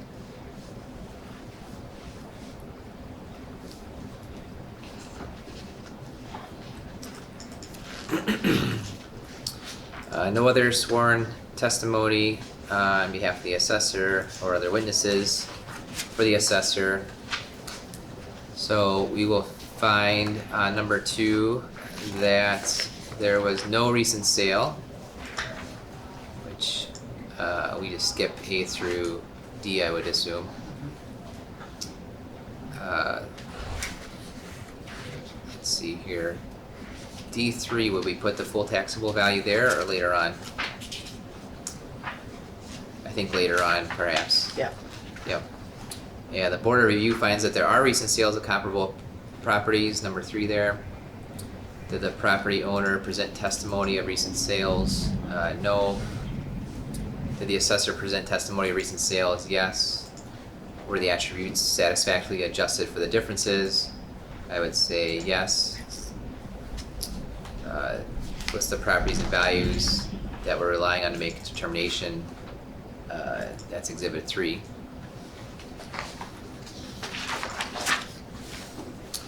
The board finds that the assessment should be based on other factors. I'm going to say no. Any other thoughts beyond that? So no other factors. So the decision would be that someone, when they're ready, moves that exercising its judgment and discretion pursuant to the Wisconsin statute 47-9A, the Board of Review by a majority and roll call vote hereby determines that the assessor's valuation is correct, that the assessor presented evidence of the fair market value of the subject property using assessment methods which conform to the statutory requirements and which are outlined in the Wisconsin Property Assessment Manual, that the assessor presented evidence of the proper classification of the subject property using assessment methods which conform to the statutory requirements and which are outlined in the Wisconsin Property Assessment Manual, that the proper use values were applied to the agricultural land. I don't think that matters. That the proper fractional assessments doesn't apply. That the property owner did not present sufficient evidence to rebut the presumption of correctness granted by law to the assessor. I believe that's the case. We'll check that off.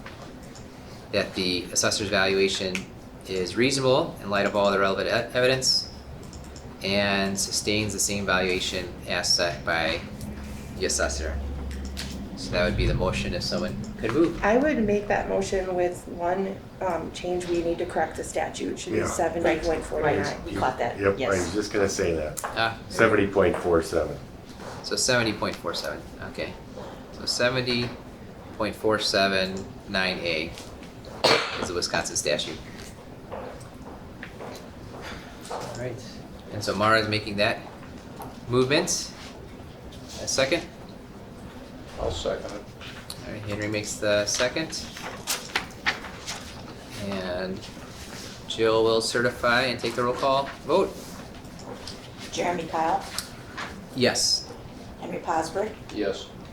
Linda Gerd, Yes. Mara Spring. Yes. Motion passes 4 in favor. Okay, Do we need to write in the land improvements? I think that's only if you change it. Okay. Right. Only if you're changing it, right? Okay. So we have our break scheduled at 12, and I believe we need to wait until 12 in case someone shows up to be a late objector. Good point. 2 hours, right? Okay. Can we do the waivers? So that was exactly what I was thinking is, let's move the waivers up. I don't see any reason we can't. Well, we're gonna have people We show will up here. have someone appear. For the waivers? Yes, yes. Okay, let's, well, But you can, perhaps we can move some of the waivers up. You could probably do the Walmart. sure, You sure. could do the Walmart one. We will do the Walmart one, which is in the back, I assume. Yes, correct.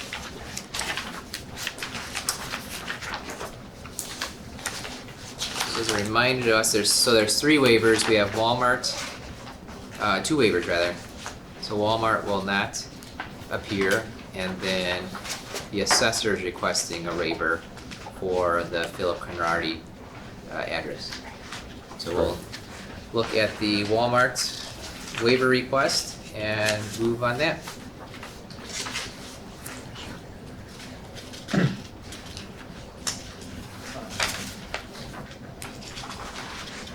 This is the same thing they do every. Yeah, this happens every year. Every 2 years. Yep. So can we just move to accept their waiver? I'm just gonna look through it real quick, but yeah. I don't have the Conradi one in my folder. Let's double check that. It's way back, the Pirati is way. It's right after the Walmart one. Yeah, I You don't have it? anything after Walmart. Oh, okay. We'll, Alright. we'll Make get a that. copy. I'm Do looking at it. you want to just take my copy, or do you have it Oh, somewhere you else? don't have a Walmart I one? don't think that's the one. No, yeah. We'll get Conradi for you. He I doesn't don't have think Walmart. Henry doesn't have Walmart. Okay. I could read, that's not a This problem. is the other Yeah, one. it's It's over here. Oh, Do they have, I should have They brought fight this this out. They do, yeah, they fight it every year, so that's, I mean, they do that I'm just nationwide. wondering if they, whatever happens with the court hearings, do you know? I don't know. With the Walmart appeals this every year straight to circuit court, do you know what happens? Do we ever know how it ends up? Sure. I think they do it every 2 years. We adjusted a couple, maybe 4 years ago, we adjusted it. We went to mediation, and I can't remember, I don't know, Mark, can we remember how much? Maybe 11,000? It was a staggered, it was like, million, 1.2 in year one, and then another 2 million in The following next 2 years, It's right. staggered, right, so. So the city reached a settlement out of, in court, and basically reduced the value. They're always at 5.6. They just keep using the same appraisal and coming in at 5.6. So that doesn't change. We're not unique to any other. They Right. appeal just about every city. And so it depends whether our council wants to, I'm assuming they'll sue us on this, so whether the council wants to 1 year decide we're just gonna take this all the way and see what a court rules, or we're gonna mediate it again and negotiate. That I don't know. Yeah, okay. All right, well, as a reminder, our procedure is to have them first complete a file with the clerk, the timely notice of intent to appear, and a timely objection form. I assume that's occurred. It's been. Yes, it's correct, been done. correct. And then we can consider any or all of the following factors, which is the benefits or detriments of the board review process, the benefits or detriments of having a record for the court review, avoidance of unruly, lengthy, burdensome appeals, ability to cross-examine the person providing the testimony, or any other factors we deem pertinent to decide whether to waive the hearing. So I will accept or entertain a motion to waive the board of review hearing by the Walmart Real Estate Business Trust. Would anyone like to I so move. move that? All right. So Linda moved, A second. Mara seconded. And is this a roll call? I would, Let's do it. why not? Let's do it just so we. Jeremy Kyle, Yes. Mara Spring, Yes. Henry Posbrick, Yes. and Linda Kerr. Yes. There are 4 in favor. All right. So at this moment, we have nothing in front of us other than waiting till 12 o'clock for any late objectors. What is this? Review the 2021 assessment roll and perform statutory duties. Right, so you can look at the roll, You could you know, do for that, for the right. next few minutes. Yeah. Is he the guy? See, And then here's Jeremy's. 2 years ago. Here's a roll for anyone that wants to see it.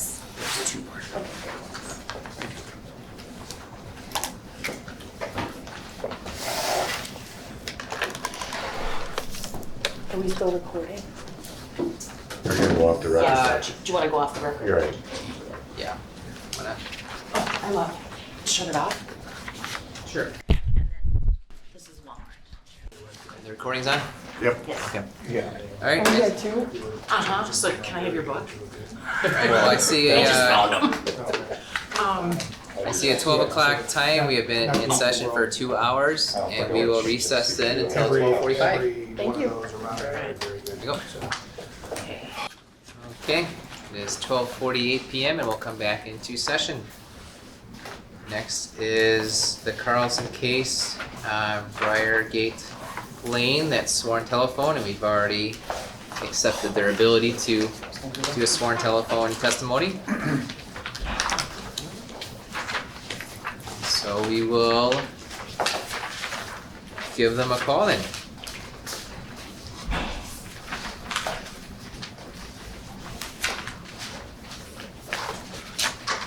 At least they gave me a long enough cord. Jake did that. It's like my hose in front. Yeah. Okay.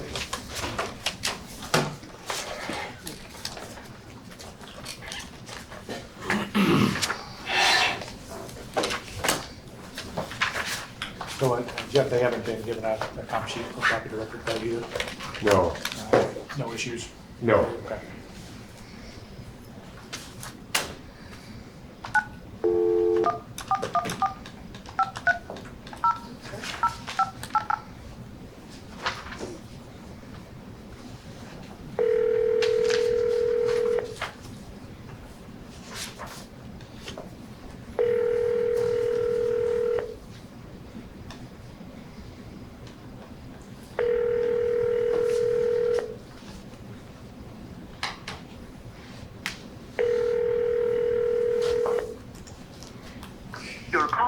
forwarded to an automatic voice message system. 41453000058.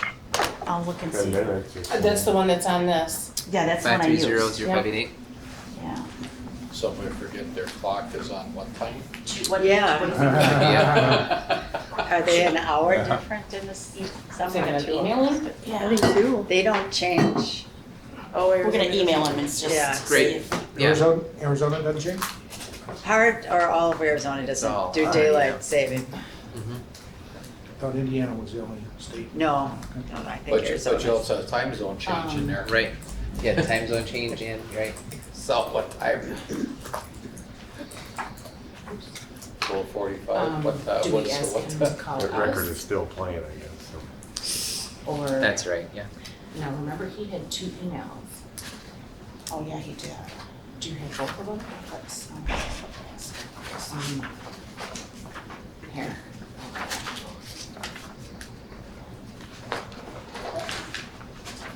he had B. Carlson. Steve Carlson. Okay, I got that one. 'cause And, okay, that one popped up? Yep. Okay. He had a roadrunner, didn't he, too? That's the road, I got the Roadrunner one. Oh, so this is the other. What's the number again? It's 414-530-0588. 0588? Correct.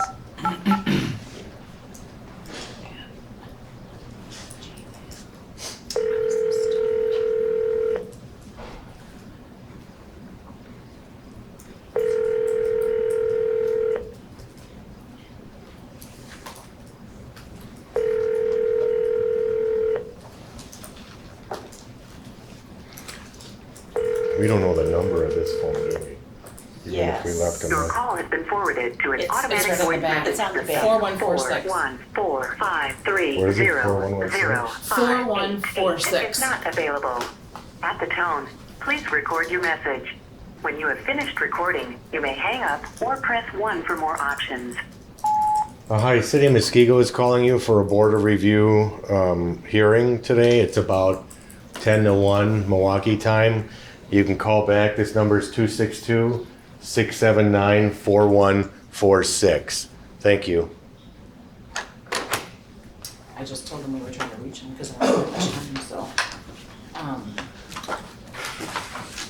that's a disadvantage to this, huh? Yeah.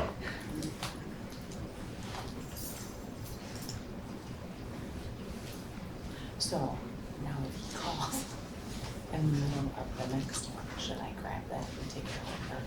Because we're not gonna stop. Next one will be in person. Yeah. So Oh, we never have to mind. wait anyway. Oh, we're gonna have to wait anyway. Yep.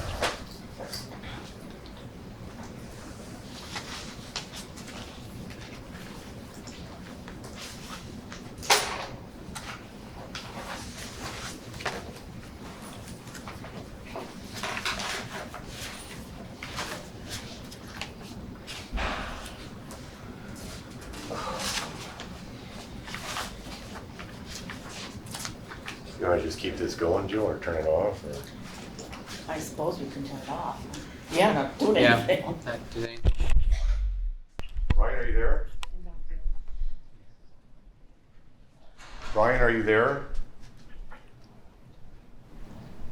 I can hear him. Yeah. Something's happening.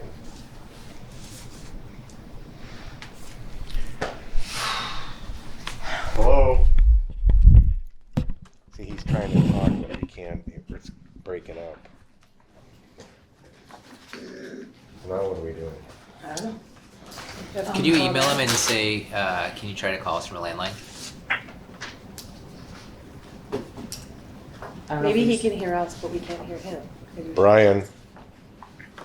My dad's probably over there. See how this- Yeah. I mean, I don't know if I should. Oops. And I don't know, I sent him two emails each time. Was he breaking up when you talked to him? Well, that one time he said, "Oh, I'm sorry," so, Yeah, it seemed like a little breakup. yeah. Hey, Brian, can you hear me?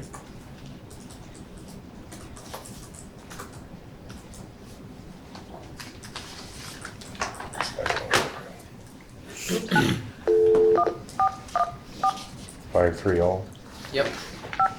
0588. 0588. 0588. Yes.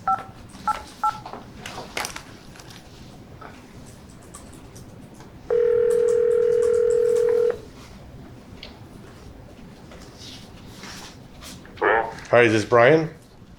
Yes. Okay, this is Jeff at the City of Muskego. We're trying to do your hearing, but you were breaking up. Are you on a cell phone? I am on a cell phone. Okay, yes. we I'm at work. hear you now. This is Jeremy Kyle. I'm the chairman of the Board of Review, and we are going to confirm that the recording is going. Is that correct? Yes. Okay, good. Well, just a second, Brian, and we'll get things started for you. First, we're going to have the clerk to introduce your case for the hearing, and then she's going to swear in all the witnesses, including yourself and the assessor. You will get the ability to testify and present your evidence first.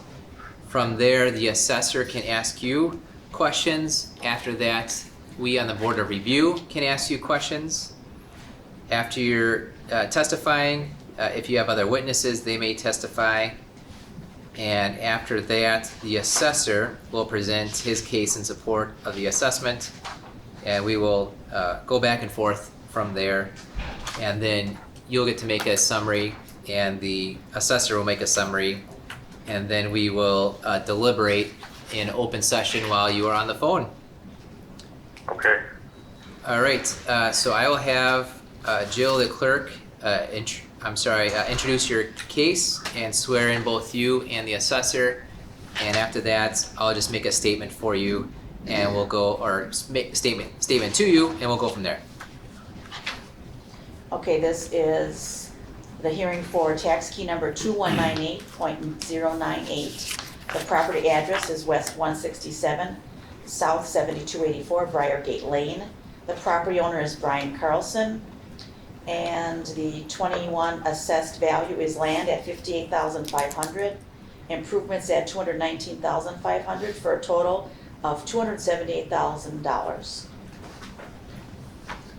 And we will now swear in. Want you to do them separately? Yes, him first then. Okay. Brian, you're going to raise your right hand. I'm going to swear you in. Okay. Do you solemnly swear or affirm that the testimony which you shall give in the matter now on hearing shall be the truth, the whole truth, and nothing but the truth, so help you God? Yes. And please state your name for the record. Brian Carlson. Okay, thank you. Okay, and now we'll swear in the assessor. Do you solemnly swear or affirm that the testimony which you shall give in the matter now on hearing shall be the truth, the whole truth, and nothing but the truth, so help you God? I do. Mark Link, City Assessor. Thank you. Okay, Brian, two things. The first is the Board of Review wants you to understand that under state law, the Board of Review is required to uphold the assessor's valuation of your property as being correct unless you, by your testimony, can show the assessor's valuation to be incorrect. In other words, the burden of proof is upon you as a taxpayer. Do you understand? Yes. And for the record, please state your full name and address and state what amount, in your opinion, is the fair market value of your property. My name is Brian G. Carlson. The address is W167 at 7284 Briargate Lane, Muskego, Wisconsin 53150. I believe the assessment should be somewhere around $248,000 to $250,000. I'm going to ask you to give a specific dollar amount. Okay, $248,000. Thank you. And I'll let you go from there to present evidence that you may have supporting that assessment amount that you stated. Sure. I was the owner of the house at on the 7284. I was living there with my daughter and her family, and my neighbor across the street at W167 at 7277 was going to sell his house. So I offered to purchase that house, and because of the trying to not go through a realtor had to overpay for the house I purchased, which is basically the same house as the one that I live in at that time on 7284. So I purchased that house for $250,000. During that time, as I was trying to clean it up and renovate it, I had a job offer, and that's why I ended up selling it. So I ended up moving, but I ended up renovating it as far as cleaning it up, replacing a lot of the flooring and cabinetry and things like that, and I ended up selling it for probably more than what it was worth. But because of the situation that the person who was buying it from me, they ended up in the same situation, overpaying for the house. So the houses are similar, nearly identical, except for some of the items that the other 7277 house has, as far as driveways, cement patio, has cement backs up to the open space that is provided by the neighborhood.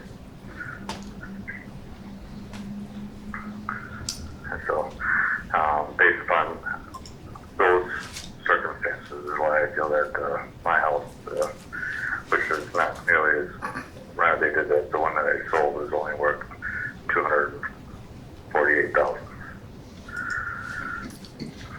Okay. What other evidence might you have to present? That was my evidence. All right. Well, then we have the assessor here who can ask you questions, and then ourselves, the Board of Review, may ask you questions. So we'll start with the assessor. Okay, hi, Mark Link, City Assessor. So the property you're referencing is 7277. That sold or you purchased it for $250,000 back in March of 2020? Correct. Okay. And you feel the current home is worth less than that property, even with 9 months of appreciation after that March of 2020 sale? Yes. Okay. I think I had to overpay for the convenience and the placement of the house, not based upon its real value. And then you said you made So I some... had the overpayment was because it's across the street, and that way I could stay, with the family. Okay. And you resold it in January of 21 for $317,000? Correct.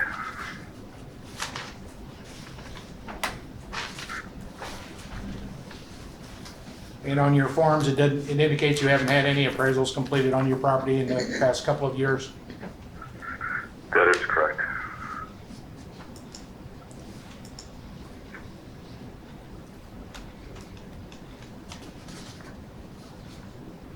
That's all the questions I have. Thank you. Yep. Okay, any questions from the Board of Review for Mr. Carlson? I did not have any questions. Yeah, so from us on the Board of Review, we don't see any questions from us to you. It's going to move now to where the assessor is going to present his case in support of his assessment. Okay. Do you mind? Sure, please. Yeah. So just 1 second, he's handing out some information for us. Okay.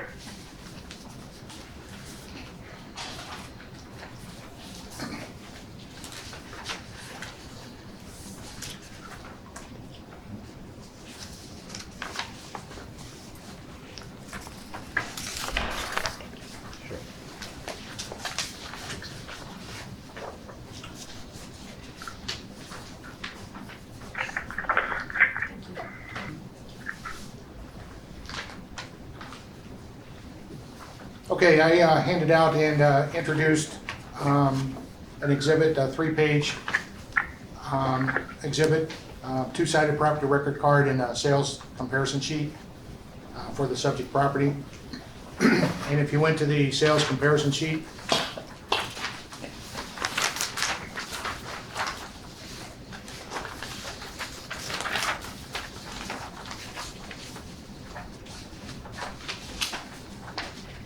The subject property there is the first property. It's a 1,423 square foot ranch built in 1975.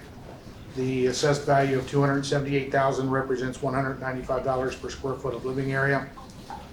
The first comparable is at W16878 Briargate. It's a 1,526 square foot, 1973 year built ranch that sold for $250,000. Comparable number 2 is at S7262 Parkland. It's a 1971 year built ranch, 1,309 square feet, that sold for $268,000, August of 2020. Comparable number 3 is at South 7362 Gloria.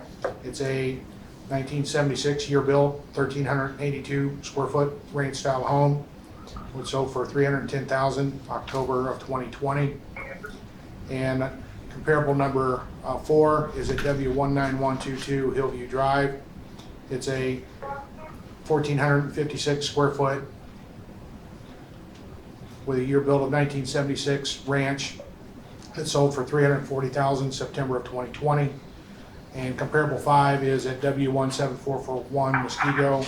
It's a 1971 year built ranch, 1,410 square feet, that sold for $300,000, June of 2020. Comparable number 4 and 5. If you look at number 4, you'll see the CDU or condition rating is very good, and has also had some kitchen and bath noted there, kitchen and bath updates that we've accounted for with that plus 15% that you see above that line, and also with comparable number 5. So they've had some updates and sold for $340,000 and $300,000, but we recognize that and reduce the adjusted sale price or anticipated sale price of the subject property accordingly. The average sale price per square foot of the 5 comparables is $208 per square foot, and the subject property has been valued at $195 per square foot of living area. The property that was referenced is 7277 is a 1975 year built ranch that is 1,340 square feet. So it's about 80 feet smaller than the subject property. And I think I mentioned that it sold in March of 2020 for $250,000. So the 5 comparable sales, I think, support the sale price, or the assessed value of the subject property. And that's all I have. Open for questions. Okay, so the assessor has testified. Brian, you have the ability to ask questions of the assessor.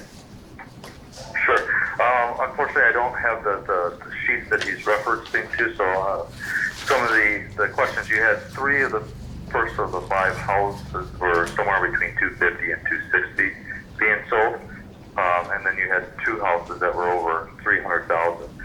The lot size, is there a significant difference, or is there any difference in lot size and garage size, or is there any other things on the outside? For example, is there pools, is there sheds, is there garages? Okay, so for comparables, comparable 1 is 0.31 acres. Comparable 2 is 0.23 acres. Comparable 3 is 0.44 acres. Comparable 4 is 0.34 acres, and comparable 5 is 0.45 acres or 0.46 acres. That's just below the photos at the top of the document there. So we do account for the difference in the size of the lot. The average land value, which is shown in the pricing data near the bottom, the 5 comparables average lot value is $67,200, and we have the subject land value at $58,500, and that's about $6 per square foot of living area less is what that would represent. As far as the other characteristics, I don't see any pools. There's, in the pricing data, under the other building value, you'll see a $400 value on comparable 1, a $400 value on comparable 3, and a $500 value on comparable 5. that would indicate some type of small shed outside there, but no pools or anything like that. The garage is comparable. The subject is 462 square foot garage. Comparable 1 is 462. Comparable 2 is 417. Comparable 3 is 576. Comparable 4 is 441. And comparable 5 is 440 square foot garages. So they're fairly similar sizes in garages and amenities and square footages. And you said they were all ranch homes? Yes, they're all ranch style homes built between 1971 and 1976.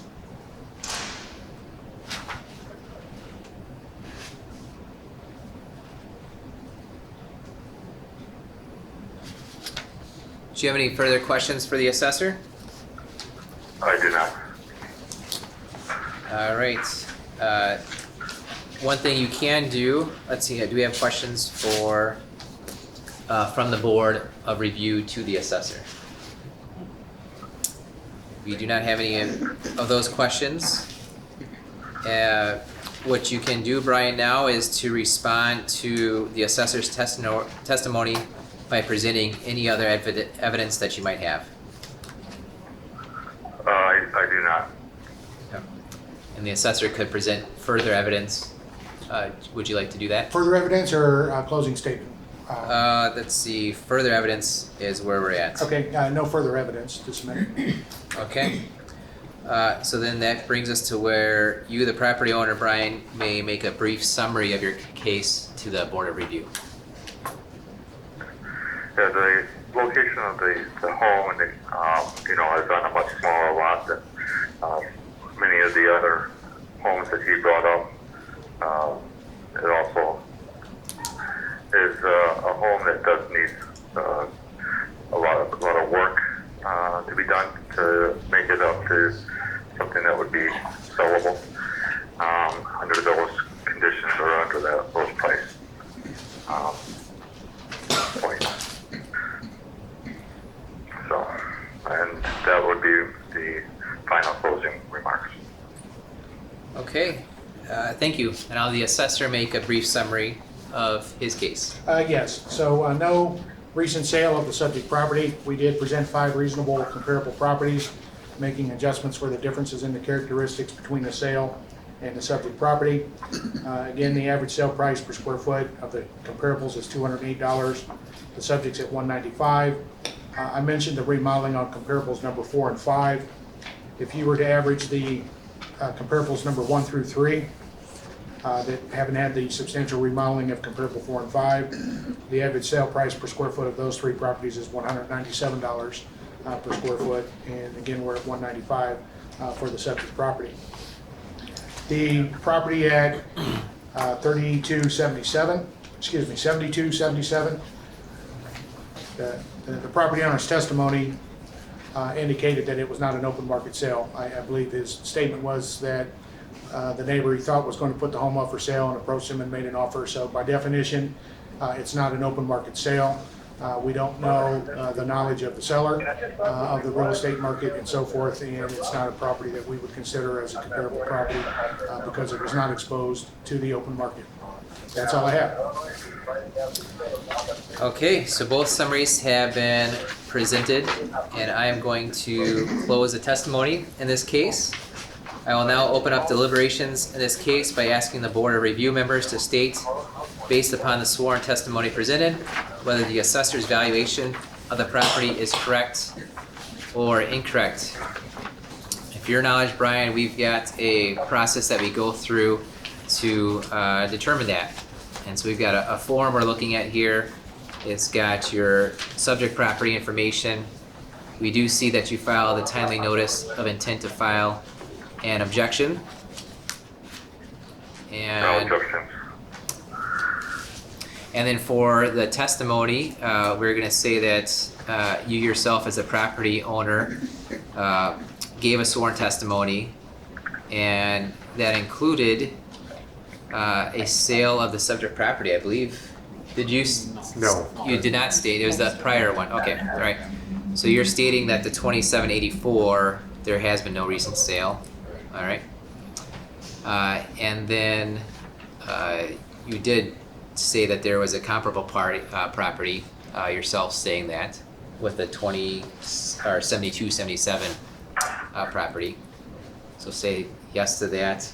And can you state that address again, the 72, 77? That's that property address? W167 at 7277 Briargate Lane, Muskego, Wisconsin, 53150. And that was March of 2020 for $250,000. Okay. That is correct. All right, then we get to summarize the factors that you had stated, and our summary is that your belief is the 7284, the subject property, was on a smaller lot and needed more work. It was not up to the standards of other houses that were used for the comparable properties.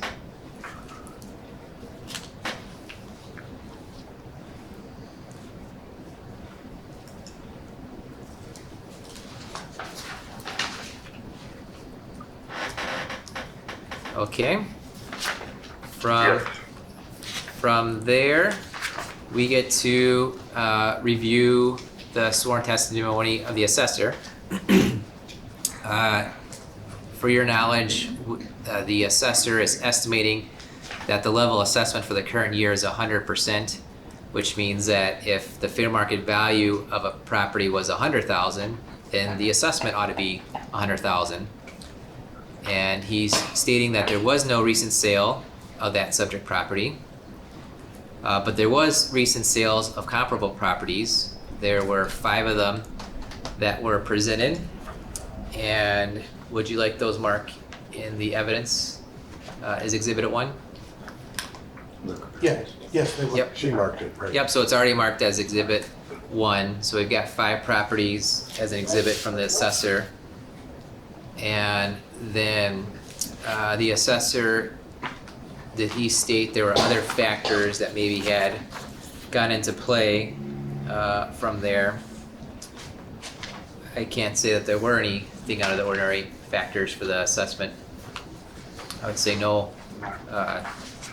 Just the comparables were in line according to the assessor. And we do not have any sworn testimony from anyone that was not the assessor or any other witnesses from the assessor. Okay, so we're moving on to our own parts of this, saying that the board finds that there was a recent sale of the subject property. The answer is no. So we get to skip some other things. And we are finding that there are recent sales of comparable properties. Did the property owner present testimony of recent sales of comparable properties in the market area? It seems that Brian had said that. Were the attributes satisfactorily adjusted for their differences from the subject and their contribution to value?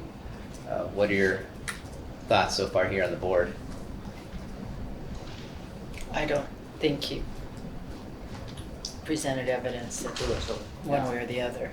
I'm agreeing with you.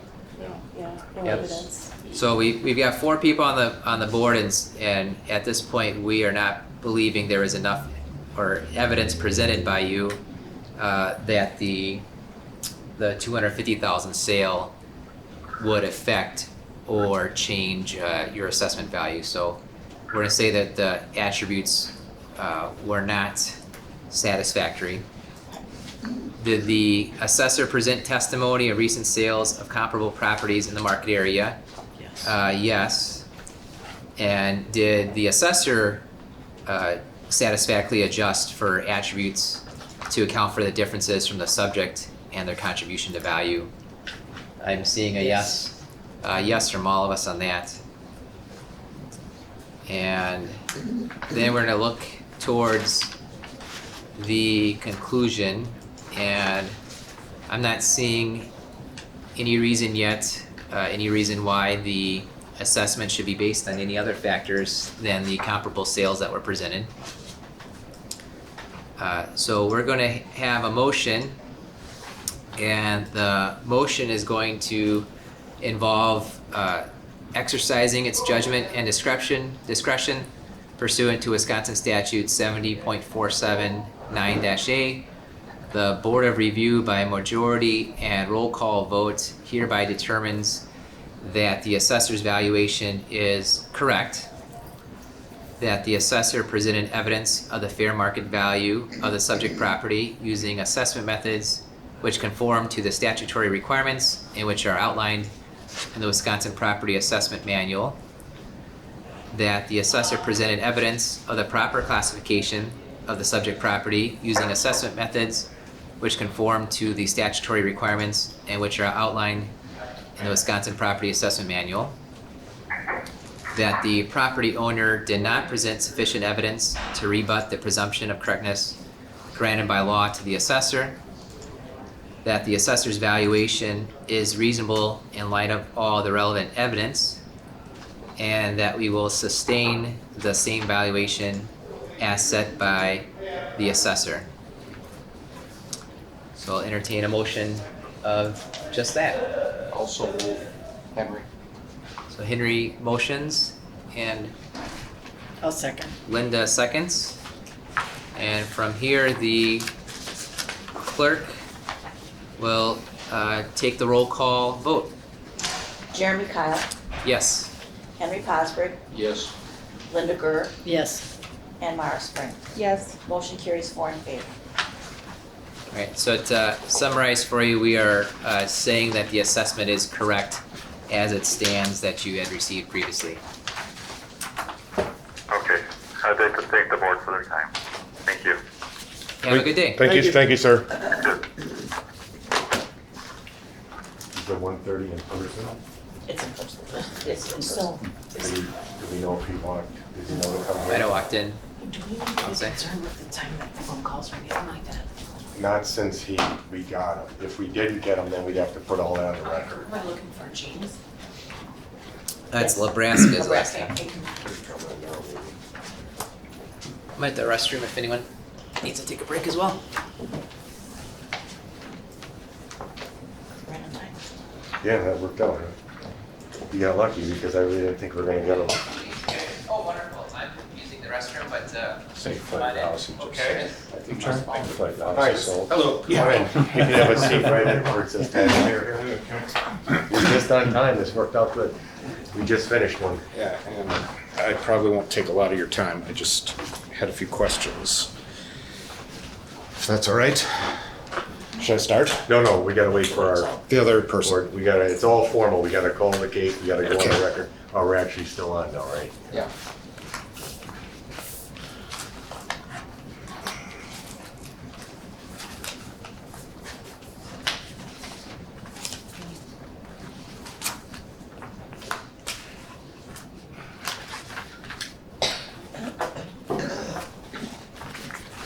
Carrie's first order of business next year.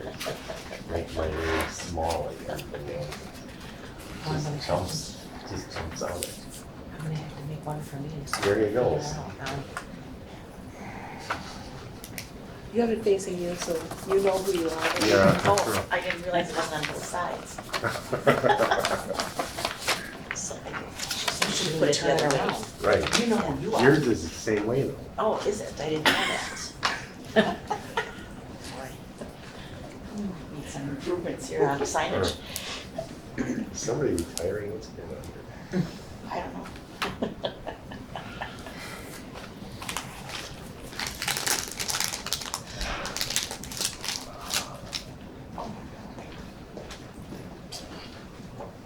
Here, set them up.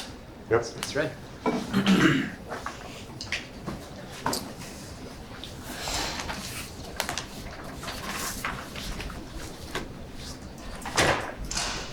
Alright. Just make sure we're on the same area to look at.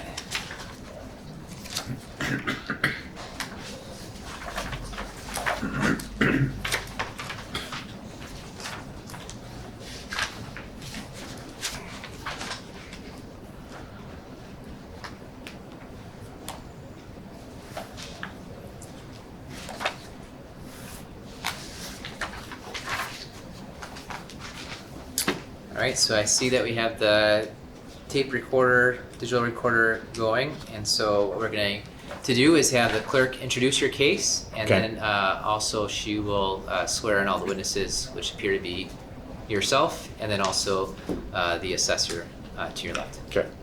Okay. This hearing is for tax key number 2287.019. The property address is West 198, South 10959 Racine Avenue. The property owner is James Nebraska. The 21 assessed value is land at $166,900, improvements at $256,800, for a total assessed value of $423,700. All right. All right, so we will now swear in the witnesses. Please raise your right hand. Do you solemnly swear or affirm that the testimony which you shall give in the matter now on hearing shall be the truth, the whole truth, and nothing but the truth, so help you God? I do. Please state your name for the record. James Nebraska. And I will swear in the assessor. Do you solemnly swear or affirm that the testimony which you shall give in the matter now on hearing shall be the truth, the whole truth, and nothing but the truth, so help you God? I do. Mark Link, City Assessor. Thank you. All right.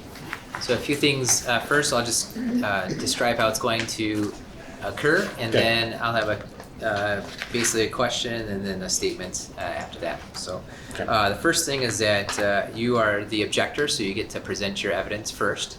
Okay. From there, the assessor can ask you questions, and then we on the board of review could ask you questions from there. After your testimony, I don't see other witnesses, so I'll skip that. But after that point where your testimony is done, we'll have the assessor testify and present evidence in support of the assessment that you were given previously. You can ask questions of the assessor, and then we can ask questions of the assessor. So you would have presented, he would have presented.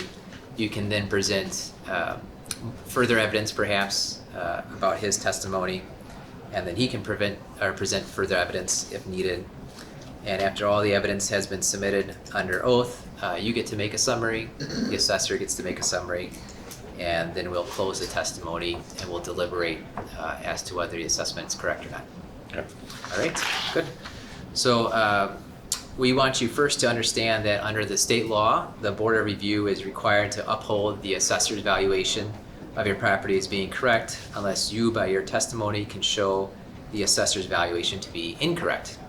In other words, the burden of proof is upon you as a taxpayer. Do you understand? Yes, I understand. Okay, thank you. And then for the record, please state three things: your full name, your address, and what amount, in your opinion, is the fair market value of your property. Okay. My name is James Peter Nebraska. I'm a resident at W198 S10959 Racine Avenue in Muskego. Also owner. And I'm sorry, the third one I forgot. Just your statement or your opinion of the assessed value. It's on the form that I put in, but I indicated $400,000. Okay. Thank you. So then if you could present evidence supporting that. Okay, well, first, I'd like to say that I took advantage of the preliminary questioning. There was a gentleman here, he's not from Muskego. I explained a bunch of things out to him, and the reason I'm here is he said, I can take all this stuff down and present it, but I don't really know how all this occurred. And the reason I was asking is the original reassessment, I calculated it, well, it was sent to me, obviously, and it increased by about 33%, which he indicated that the average across Muskego was 24%. Now, there are mitigating things, I understand, and totally I'm not questioning. For example, the value of the land went up $20,000, but I have lake property. Lake property is always rising. I don't quibble with any of that. It's the improvements, which went up by about $85,000 and was the bulk of that that 33%. And I built the house in, well, I got occupancy in 2002. No one else has ever lived there. There's been absolutely nothing done to the house. Nothing at all. No improvements. And you can check with permits and so forth. Did nothing. Basically, I built a house on a small lot that it's not possible to add to it or anything. And I put out a number of other situations. I don't have central air conditioning. I don't have a paved driveway, et cetera, et cetera. And he wrote all these things down and seemed to be impressed with them. I did receive a second thing from the assessor's office dated 8/17 that they had adjusted apparently on his testimony and reduced it from, originally 423,700 to 416,500. And I just did the calculations on that, and that's about 1.5%. I mean, I appreciate that, that's nice, but I'm still over 30%. Again, I'm sure you have people who do this. I mean, you can look up out here. I took down a bunch of things, but talking to your neighbors, how did you do, how did I do, et cetera. And I can't find anyone anywhere along that way. I'm on Racine Avenue with Lake Danoon, I mean, it goes all the way around the side, but you can't find anybody who's close to my increase. Now, again, I'll state very quickly, I understand you have to follow state law. It's supposed to be 100% of the valuation. You can have a property and not do anything to it. Next door, somebody builds a house, improves a house, whatever, your taxes or your assessment's going to go up and your taxes are going to go up.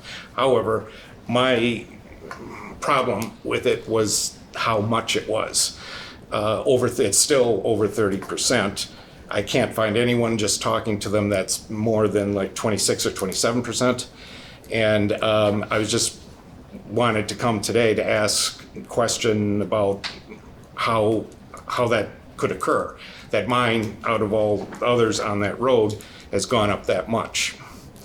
So, like I said, I'm not quibbling at all with the land valuation. It's just I have a house that I built that I've done absolutely nothing to, and any kind of improvement, and now it's valued at like something like $85,000 more. So if there's a logical explanation for that, that's fine. It's just I like if somebody could tell me. And again, the reason I'm not trying to waste anybody's time, but the gentleman who was here basically said, I'm from Sussex, I'll write this down, but you have to go to the board to find out why that amount was assessed to your house. So that's essentially why I'm here, is if someone could show me fairly straightforward why a house that I haven't done anything to in the last, 20 years basically, now is all of a sudden that much higher in the assessment. I'm not questioning a raised assessment, even 25%, probably a lot of people, open their eyes, but mine is so much more than anybody else's. I imagine you'll get some evidence presented soon. Okay. But before that, any questions from the assessor to the property owner?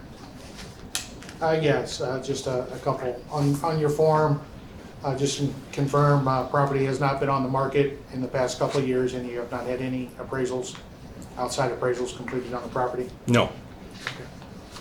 And if you were to put your home on the market, would you sell it for $400,000? Yes, although, that's fine, I'll answer that question that way. Okay, fair enough. That's all I had. Thanks. Okay. I was just going to say I'm recently retired. I'm not moving anywhere. For the last 5 years, I've told people I'm living in my retirement home because it's on a lake. It's nice, So. Good. Any questions from us at the board to the property owner? Okay, seeing none, we'll have the assessor present his evidence.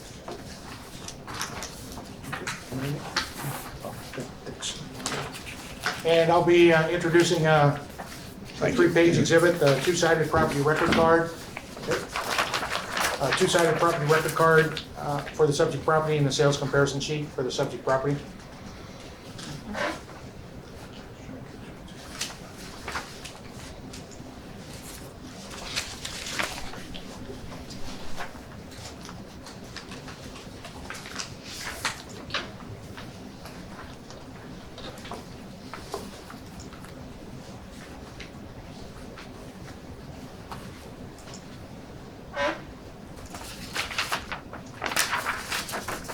Okay, on the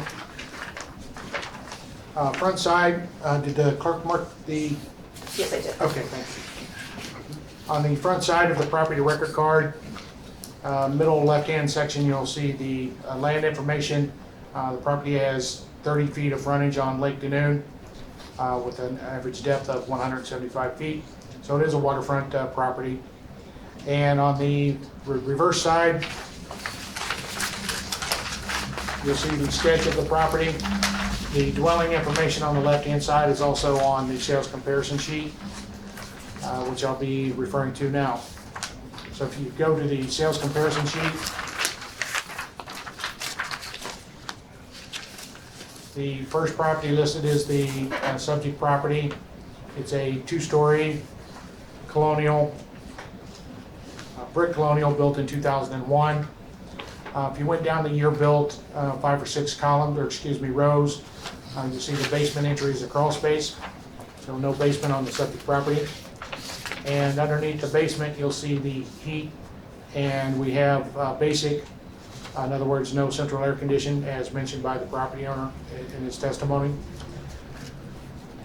The quality rating and condition rating, and then we have the above grade square feet of 1,800 for the subject property, and the market estimate or market value for the subject is in the lower left at $416,500, and that represents $231 per square foot of living area, and that was arrived at using the 5 comparable properties.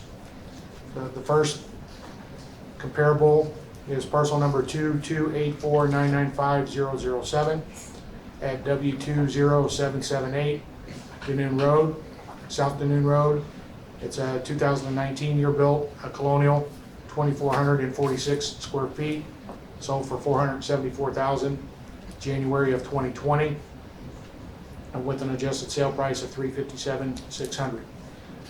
Comparable 2 is parcel number 2174940 at South 6587 Mosquito Drive. It's a 1971 year built colonial, 2,258 square feet, which sold for $469,000 October of 2020.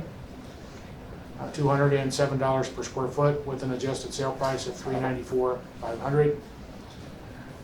Comparable number 3 is parcel number 2175975,001 at South 7008 Gold Drive. It's a 2002 year built, 2-story colonial, 2,390 square feet of above grade living area, 1,180 square feet of finished basement, total square feet of 3,570, which sold for $825,000 July of 2020 with an adjusted sale price of $473,700. Comparable number 4 is parcel number 2192996 at South 7710 Oak Grove. It's a 1998 year built, what we call a modern 1.5-story or salt box type property. It is 2,123 square feet above grade with 780 square feet of finished basement. Total square feet of 2,903. Sold for $700,000 July of 2020 with an adjusted sale price of $518,700. And comparable number 5 is parcel number 2287002. It's a 1903 year built with an effective age 2000, a 2-story old style that was remodeled, 2,056 square feet of living area, which sold for $700,000 October of 2019, with an adjusted sale price of $396,700. And I lost my train of thought. If I didn't mention it, that was the sale price was $700,000 in October of 2019, with an adjusted sale price of $396,700. The average sale price per square foot of living area for the comparables is $242 per square foot. The subject's at $231. Comparable number 4 does not have a basement. If you look in that same basement category, we have none, and it has basic as far as the air conditioning goes. That's comparable 5. Quick. I'm sorry? Is that comparable 5? Comparable number 5, right? Okay, thank you. However, it does have 139 feet of frontage compared to the 30 feet of frontage of the comparable, of the subject property, and has also been updated and remodeled. So it sold for $340 per square foot. If you were to toss that out as the high occurrence or anomaly, the average sale price of comps 1 through 4 is $219 per square foot, and the subject's at $231. And part of that is because comparable number 2 being built in 1971, although comparable number 1 is built in 2019, might offset each other a little bit. One of the main categories is the brick exterior for the subject. It's an all brick where the comparables are framed. So there's going to be some accountability or adjustment for that. Just a couple of things. The comparables on the waterfront, we can only compare to properties that have sold. So when we get to the waterfront properties, be it Muskego, Bass Bay, Ganoon, and so forth, Big Muskego, I believe we had 24 sales in that window that we were talking about. So you'll see comparable number 5 is an October of 19 sale. I had mentioned that we used November of 19 through December 20 in my introduction. But with the waterfront properties, we didn't have enough sales. We had to introduce a couple of older sales on the waterfront just to get enough comparable properties. Again, unlike a subdivision, we're not going to be able on waterfront properties to be able to have these string of ranch style home sales or colonial style home sales. The waterfront properties themselves are non-homogeneous. There's old style next to new, there's poor condition next to very good, remodeled, and so forth, and that's how they sell as well. So my point there is the comparables are a little bit all over the board as far as the styles, year builds, square footages, and so forth, but they're the only properties that have sold on the lake that would be reasonably comparable to the subject, and that's why they're on the form.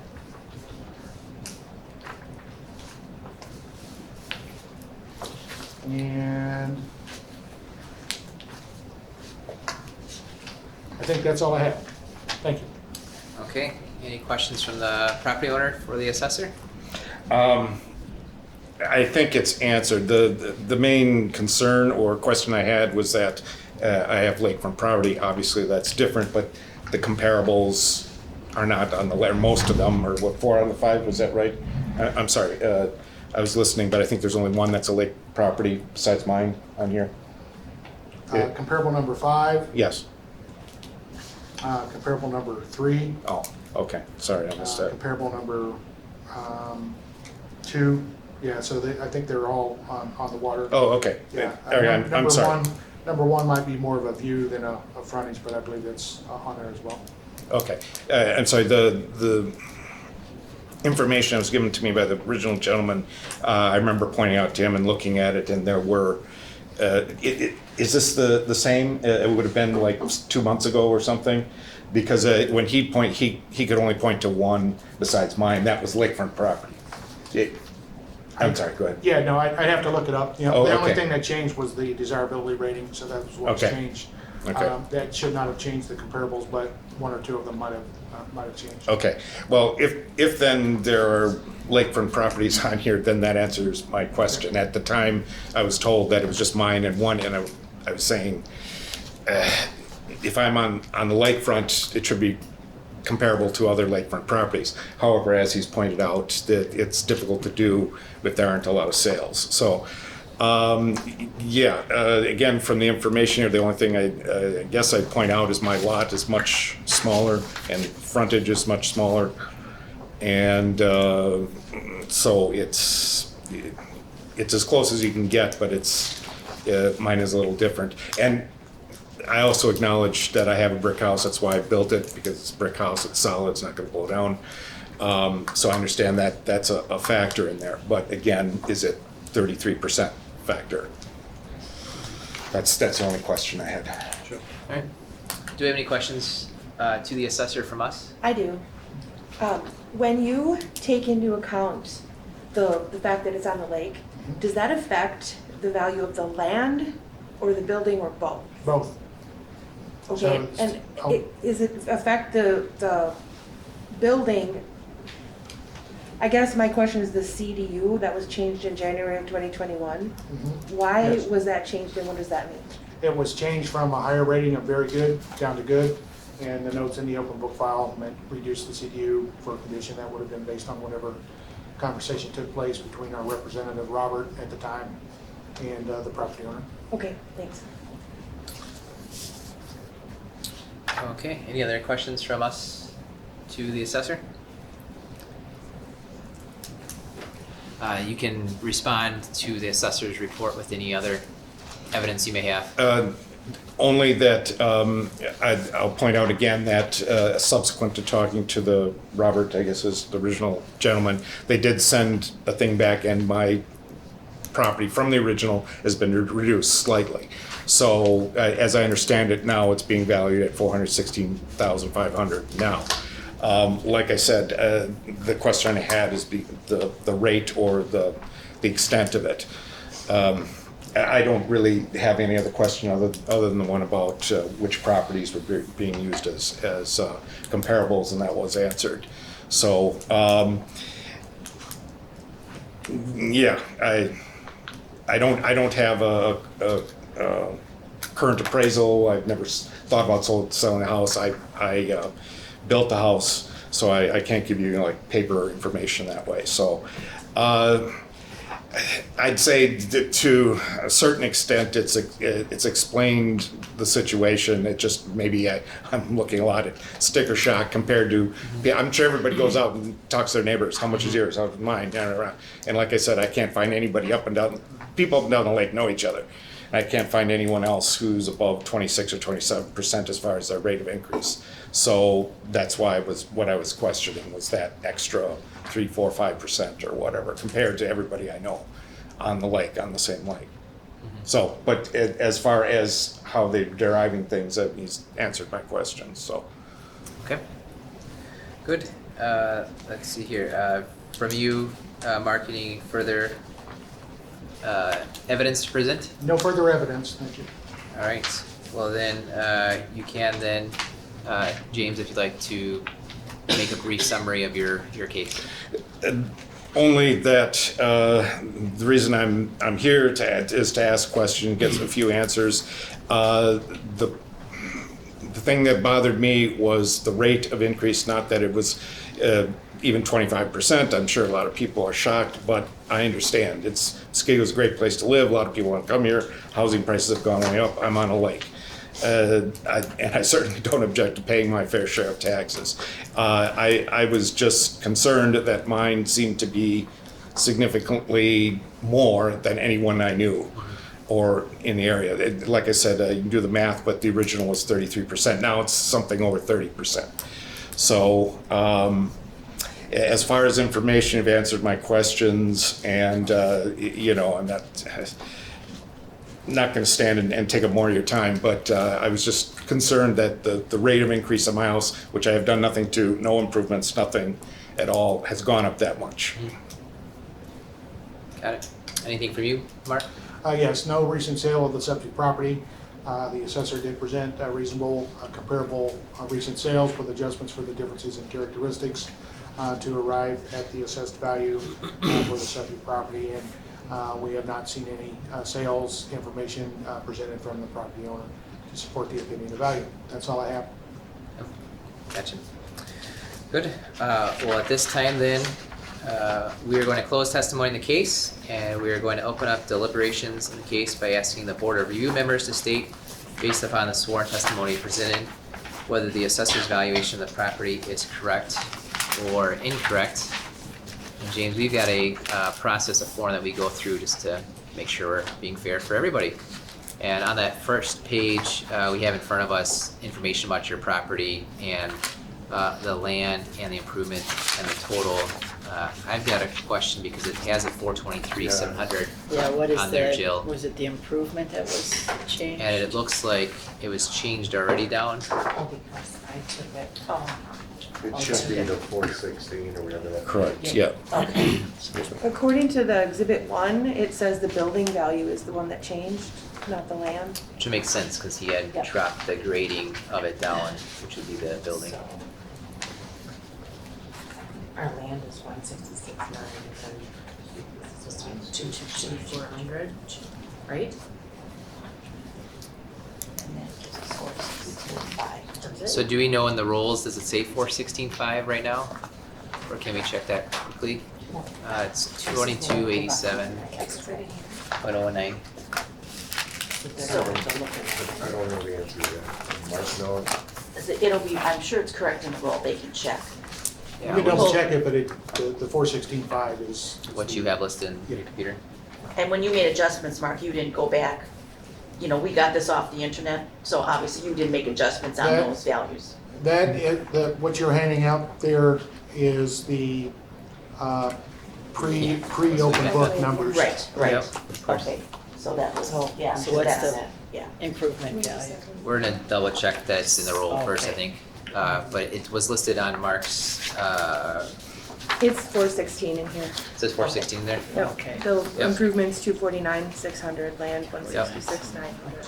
And it's our duty to make sure that whatever's presented is correct, not necessarily what was assessed 3 or 4 years ago. Right. And when you do the math, sometimes perhaps 3 or 4 years ago was maybe a difference. But, right, so we've confirmed, so the January 121 assessment value is the land 166,900, the improvements 249,600, the total is 416,500, and James had given us a timely notice of his intent to file an objection. That's a good thing. And then we are here. We can add that Linda is here. No, that's the certified training. Sorry. Yep. All right. And then the property owner was here to give a sworn testimony. There was no recent sale of the subject property. There was no presentation of comparable properties by the property owner. I don't know that I can say that there is even other factors. Perhaps I think that he questioned the percentage more than the actual valuation. Right, but is that a percentage. fact? I don't know if that's a fact. It seems like your factors were the smaller than average lot size and no improvements in 20 years. Would that be correct? That's the basic thing, yes. Yeah, all right, so we'll write those down. I'm sorry if I could say one more thing, and you can cut me off if this is irrelevant. Situation was Actually, 20. if you don't mind, it's It's already past closed, that? so I'll let that, Okay. because it's on recording. Okay, I'll say that's that, fine, that's fine. So the summary again, sorry, smaller than average lot size and no improvements since building 20 years ago. Okay.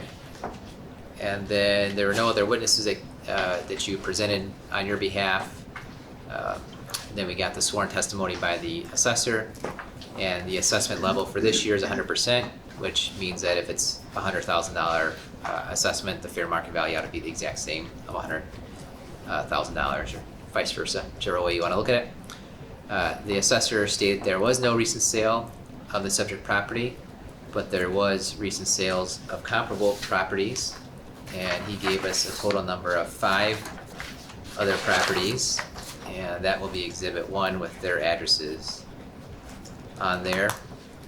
And I can't say that there were any other factors that the assessor gave us outside of the comparable properties. Yeah, I don't think so. No other factors presented. No one else testified on behalf of the assessor. And so we are going to find that there was no recent sale of the subject property, because that was not the case. And there were recent sales of comparable properties, that the property owner did not present testimony of comparable sales. I don't see any attributes that were satisfactory from the property owner to account for any difference. Does anyone else feel differently? So no to that. The assessor did present testimony of recent sales of comparable properties, and did they satisfactorily adjust for those differences? I'm thinking yes. Henry as well, I think, so do, yep, let's say it that way, okay. All right then. I don't see any other factors that we need to account for. That's a no on there. So I'll entertain a motion that exercising its judgment and discretion pursuant to Wisconsin statute 70.479A, the Board of Review by majority and roll call vote hereby determines that the assessor's valuation is correct, that the assessor presented evidence of the fair market value of the subject property using assessment methods which conform to the statutory requirements and which are outlined in the Wisconsin Property Manual, that the assessor presented evidence of the proper classification of the subject property using assessment methods which conform to the statutory requirements and which are outlined in the Wisconsin Property Assessment Manual, that the property owner did not present sufficient evidence to rebut the presumption of correctness granted by law to the assessor, that the assessor's valuation is reasonable in light of all the relevant evidence, and we sustain the same valuation as set by the assessor. So I'll take a motion from someone. I so move to accept. All that? Yep. Yes. So we got a motion. We got a second. I'll second. I heard Henry first. And we'll have Jill, the clerk, take a roll call vote. Jeremy Kyle, That's a yes. Henry Posbert, Yes. Linda Gurr, Yes. Mara Spring. Yes. 4 in favor, the motion passes. Alright. So the assessment would be the same then, to confirm.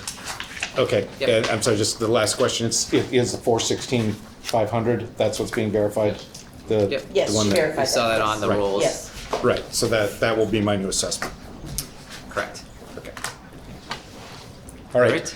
then, thank you for your time, appreciate it, came to get information, and I understand pay more taxes, but, you know, like I said, I just want to pay my fair share. So, thank you for your time, I appreciate it, everybody listening. Yeah, thank you. All right.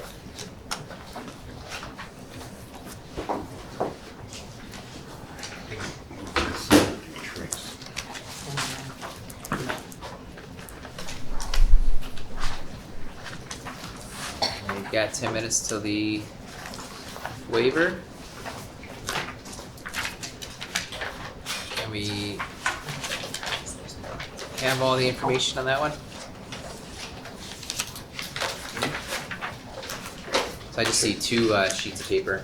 One from, yes, for Conradi, one from the assessor, and one for an agent authorization. Should probably stop the recorder for 10 minutes, no reason for that.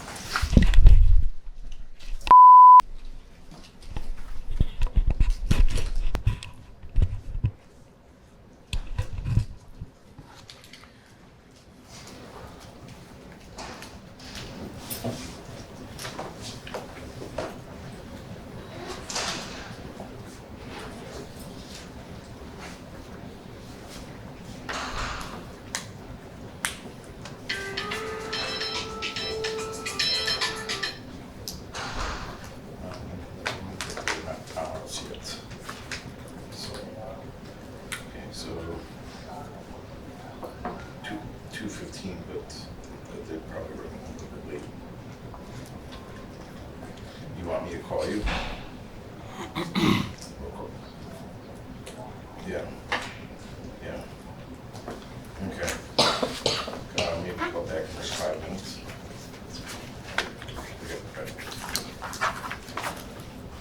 Okay, so now we are at the point where we're hearing waiver requests. Come on. Yep. Okay, just hold on. Get off the phone. Oh, Grab my hand there.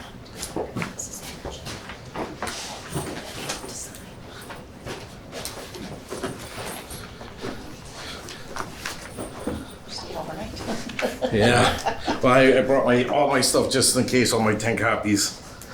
But you want me to get the other person on the phone? You just called. not right now, if that's right. Yep. So we're going to move to where we can, I guess move is not the right word, but, or on the subject of considering the assessor's request for waiver for Board of Review hearing for Philip Conradi at Crabapple Court, and the recorder's on? Yes. Looks good to you.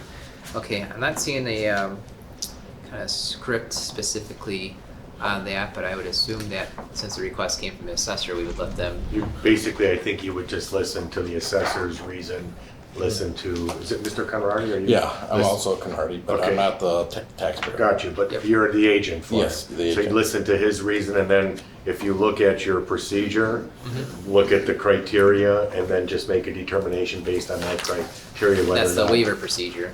Right. Right. Whether or not you would Yep. think that the waiver should be granted. Yep. And once you get there, then we can decide what you want to do after that. There we go. I'll make Should sure I you get, I like to have Phil on the phone, to hear this. I suppose you can, it's up to you, I mean, suppose. yes, you can I do think- it. He's the property owner. Yeah, you can certainly, now, we're not swearing anybody in at this point. No. We're just requesting a waiver. It's just like a motion, just a hearing, yeah. Okay, yep. In other words, you're not taking evidence. Hey, Phil, Sure. okay, Just we're making ready an to start. I'm gonna put you on speakerphone. Can you, go ahead, just say something so everybody can hear you, Phil. Hi, this is Dr. Conradi. I have to call in, unfortunate, because I cannot be there. I'm up north, working up north. But can anybody hear me okay? Yes. We can hear you. Yes. And we're gonna Okay, start good. with we're gonna start with the request for waiver of the board of review hearing, and that came from the assessor. So we're gonna have the assessor speak to that request. Yes, and as the board knows, statute 7047 8M gives the discretion to the board to waive the hearing, the board of review to circuit court on its own discretion from a request from the assessor or from a request from the property owner. There's no avenue to appeal if the board decides to waive this to circuit court. It's solely at the discretion of the board to make the determination. And the reasoning is, in this instance, we've had multiple board of review cases on this property over the years. They get very lengthy, and currently the property is listed for sale. I'm not talking about specifics on the case. I'm just the property's for sale for 2.4 million. And in my opinion, all the time and energy can be spent at the circuit court level, proving why a property for sale at 2.4 million is worth $700,000 and something. So that's really the reason for the request. Okay, and then, so we've got a request from the assessor to waive the board of review hearing. It seems that Mr. Conradi Sure.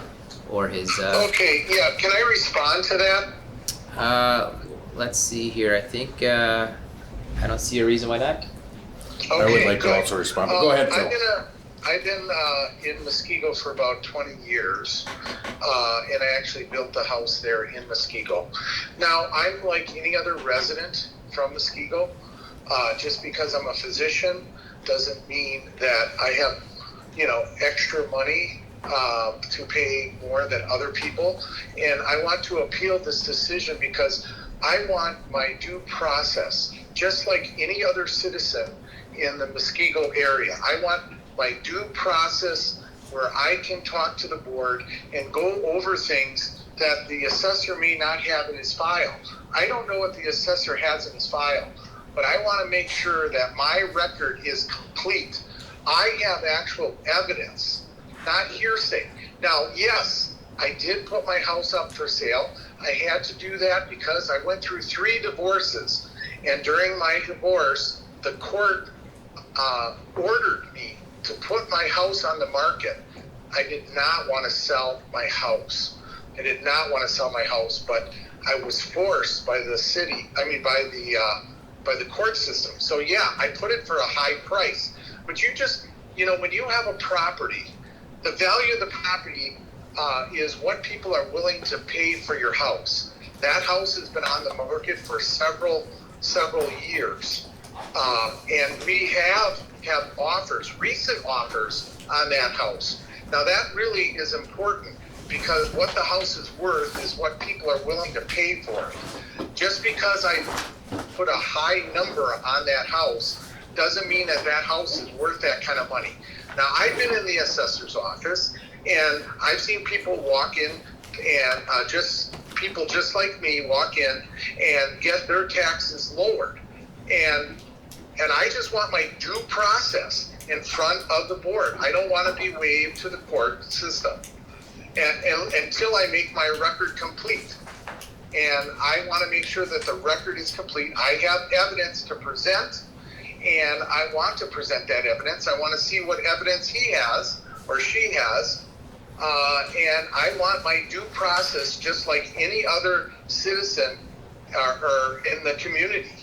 And I'm not getting that just because I feel there's just because I have a house on the hill and everybody can see it doesn't mean that, that I have actual evidence that I want to present. And I want my due process. And Dave is there to represent me. He will give the evidence to the board or the members of the board so that they can make a decision based on evidence, not based on hearsay or based on high number that I put on it because I didn't want to sell my house because I was going through a tumultuous divorce. I have 5 children. I have bills that I have to pay. I'm an anesthesiologist. I'm the head of the department. If I have to go to court, that means that they're not going to have an anesthesiologist, the head of the department here at the hospital. I've saved thousands of lives during COVID, and I want the city to hear me out, just like any other citizen. Thank you for that. I would go along with that. As an attorney, he has the right for due process. It prejudices us if he can't ask the city attorney what he has in his records. We can't cross-witness. We can't cross-examine the assessor. We don't know if he has any witnesses. We don't know what's in his records. If there's something that he says that's wrong in his records, we need to correct that before we go to court. We have actual evidence. And we have actual evidence. We have offers on the house. We have offers. Not only from We have the offers, workshop, which is what the definition of fair market value is. What a willing buyer will pay for the house. Okay? And we have actual offers that prove that. You can't get any better than that.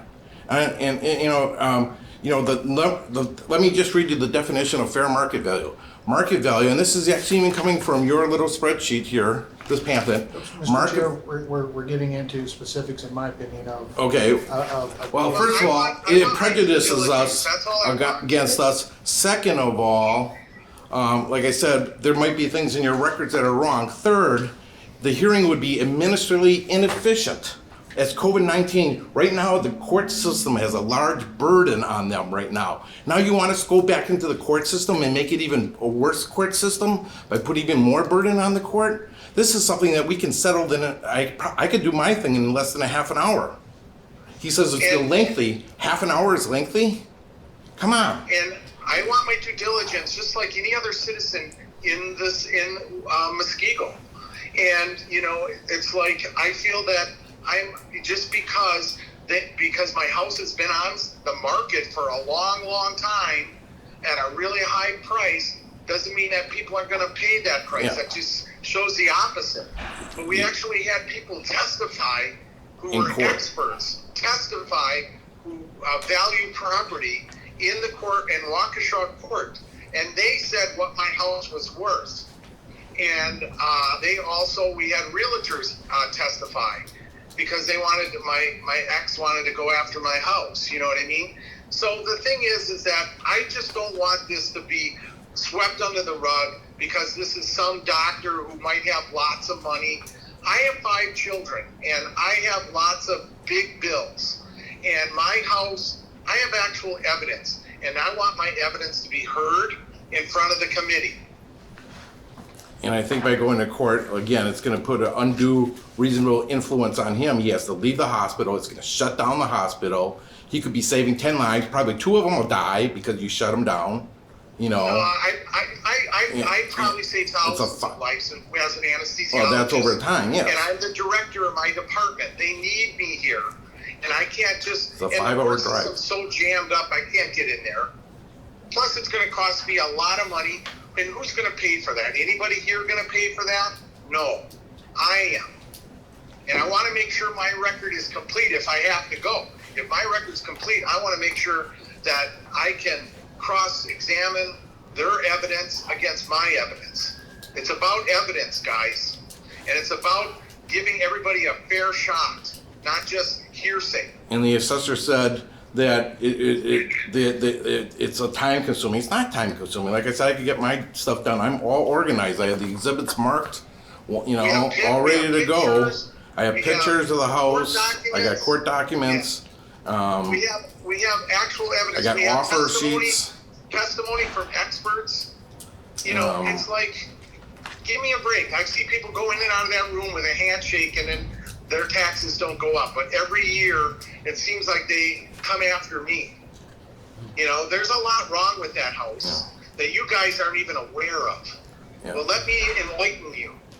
Let me tell you why I can only get so much now we're money. getting into Anybody in the room want to buy my house? Hold on, Phil. Hold on, Phil. The issue before you is whether or not to allow a waiver. I think you've heard sufficiently from both parties, and you gotta make, in just my opinion, maybe you gotta cut it and just make your decision. If I could, just two very quick comments. There is no loss of due process. It's a statutory option for the Board of Review. And when I read that, Sorry, sir. we have to. And then secondly, the owner was in for open book. There was plenty of time to go through the record and so forth. And records are open for inspection at any point. They're open records. So there was an open book in time to discuss this property at that time as well. So that's all I have. As far That as was my, open book, real quick, if you could, my question is, were you at the open book or? I went to the open book, but he did not present me any evidence at the open book. In fact, the the person who was there, which was that you gentlemen? Was that you that I talked to? I can't remember. Sir, your best is just have him be quiet. Phil, let me just talk. When I went to the board of open book, the person there kind of agreed with us. Phil was at the open book. Phil, what was your determination at the open book? Yeah, the open book, the guy said, well, you know, he said, this will probably, you know, go by really fast. You don't have to worry. He said, we mainly go after businesses. That's what he said. And I said, okay. had given him all our evidence. He never gave me any of his evidence. We don't usually go after residents. We go after the businesses. I said, okay, that sounds good. If, you know, I just want to be treated like any other citizen in Muskego. I've been there for 20 years. I'm probably the highest taxpayer in your community. Well, that's our goal for you to treat everyone equally as well, or equitably rather. Okay, hold it, Phil. Phil, just stop a second. Yep. I'm going to ask the assessor at the open book, are people who attend the open book able to see the comparable prices or comparable properties? Yeah, Is that? there's a copy of the property record card and sales comparison sheet. We never got that. He never even had anything in his possession. He was just sitting across the table with nothing. Nothing. That's correct. Nothing in his hand. Nothing in his possession. That's correct. That is correct. And we had an appointment. All right, so far I'm hearing from the assessor that there is the ability to go to open book. You're at the open book. There's the ability to see the comparable properties at the open book. Which was not presented. I'm hearing that you're And he actually believing it said wasn't there's presented. probably no comparable Okay, Phil. properties in the city. All right, I think it's time for us to. They're gonna. Okay, go ahead. Any questions from the rest of the board here? Okay, seeing no other questions, I see a request for waiver of Board of Review hearing from the assessor, which is a request that is allowable. We can decide upon it ourselves. We have the sole discretion to do that. And I'm hearing an objection from the property owner to that request for waiver. So let's, I suppose, anyone want to do a motion to grant the waiver or a motion to reject the waiver? How about we do a motion to accept the waiver and then we can vote yes or no on accepting it. So, how's that sound? Alright, so who would like to make Are you making that motion? I'll entertain, am I allowed to make motions? I don't know. You're a board member. Alright, I'll make the motion to accept the waiver of the Board of Review hearing. I'll ask for a second from anybody. I'll second. All right, and now for the record, maybe you are, I'm jumping ahead. You may want to put your reasonings now for however you guys decide, put those on the record. Based on that criteria that you're looking at. Yep, gotcha. So the record is, or the criteria is based on the benefits or detriments of the Board of Review process, the benefits or detriments of having a record for the court review, avoidance of unruly, lengthy, burdensome appeals, ability to cross-examine the person providing the testimony or any other board review, any other factions be determined is pertinent to decide whether to waive the hearing. Can we discuss? That's Yeah, what I let's mean, discuss. that's what Yep. I meant. If you Yep, could let's just- discuss for it, yeah. Sorry, I don't want So just have like a clean motion saying accept it or not. And now you It's been discuss, and then you seconded. can vote. We can discuss it. So I have a conflicted about this because I note that one of the criteria is the avoidance of unruly, lengthy, and burdensome appeals. I interpret that to not mean in this forum, but with the Court of Appeals where the city would have to then be paying legal costs to go to the circuit court. And I think that we would want to avoid that. On the other hand, the ability to cross-examine the person providing the testimony weighs to, in my mind, in the opposite direction, because I've heard that the doctor will not be able to attend, whereas I believe that if he were in circuit court, he would probably be required to attend. And I think, that being able to cross-examine that person and have them present during the hearing, it kind of weighs in the opposite direction. So I'm kind of on the fence on this whole thing. Well, give me a time and date, Sir, and I will. Phil, sit down. We're gonna need you to. Phil, Yeah. he can always appear by Skype. I mean, the court system was closed in Waukesha County, even during the divorce it was closed. All they have to do is appear by Skype. I don't want it swept under the rug, Dave. Just I don't want just verified. Any other thoughts everybody. on that? Okay, Board Phil, review? Phil. Just for both of you Okay. right now, Yeah. both for the assessor and yourself, your time to talk is Yeah. done. It's Yeah. really their time now to Yeah, discuss. I understand. Okay. Just, Any thoughts from you, Henry, at all? Yeah, at a point that I've sat here too long for too many years, and I went through too many of them. And they all end up the same place eventually. So why do we repeat and waste time?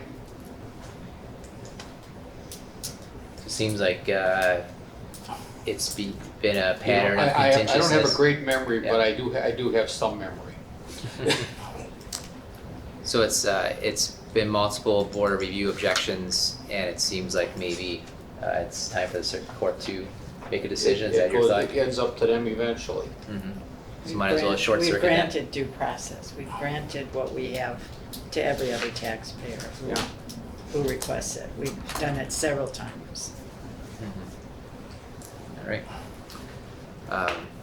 Yeah, my thoughts is that it just has been a previous history of appeals and even now a contentiousness that probably is not going to be solved by us at the Board of Review, and it's time to move to, I guess, just the next level is my thought on it. That's what can I speak? No.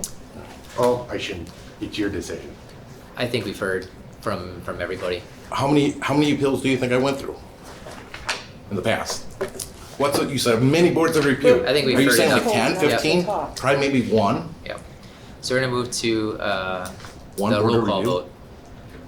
I'd roll call this. Yes, okay. Yep. So this was the motion to accept the request for waiver of Board of Review hearing. Jeremy Kyle, Yes to accepting the request. Mara Spring, Yes. Henry Posbrick, Yes. and Linda Gert. Yes. The motion carries 4 in favor. So we sue the city and we sue the county? Is that what you're saying? We go to the circuit court? That's what I'm gonna do, and it's gonna be very expensive for the city. I'm gonna make it very expensive for the city. And I we've wanna only know been the to one members board on of the review board, and I before, wanna so- know what they're I think it's time paying for taxes. us to end the conversation. Say it again? I think it's time for us to end the conversation. Okay. Yeah, I think so too, Dave. We're gonna take them to court. Okay. Okay. Like I said, it's only gonna take a half an hour. You guys can't even do it half an hour. You mentioned lengthy, a half an hour is not lengthy. We spent about a half an hour just now. I'm gonna make a motion to adjourn. That sounds good. I will second that motion. We're all done with To everything. adjourn to To recess till Tomorrow. tomorrow Yeah, at okay. 10 a.m. Oh, recess till tomorrow, maybe that's what. Yep. And where do I get a tape transcript of that recording? How can you get it? We'll have to, Somebody has to transcribe it then. Yep. In court, we have a transcriber. Wait, a motion Well, to we could give recess them a copy. and Let's first let a them go second, out, right? And I will say aye Second.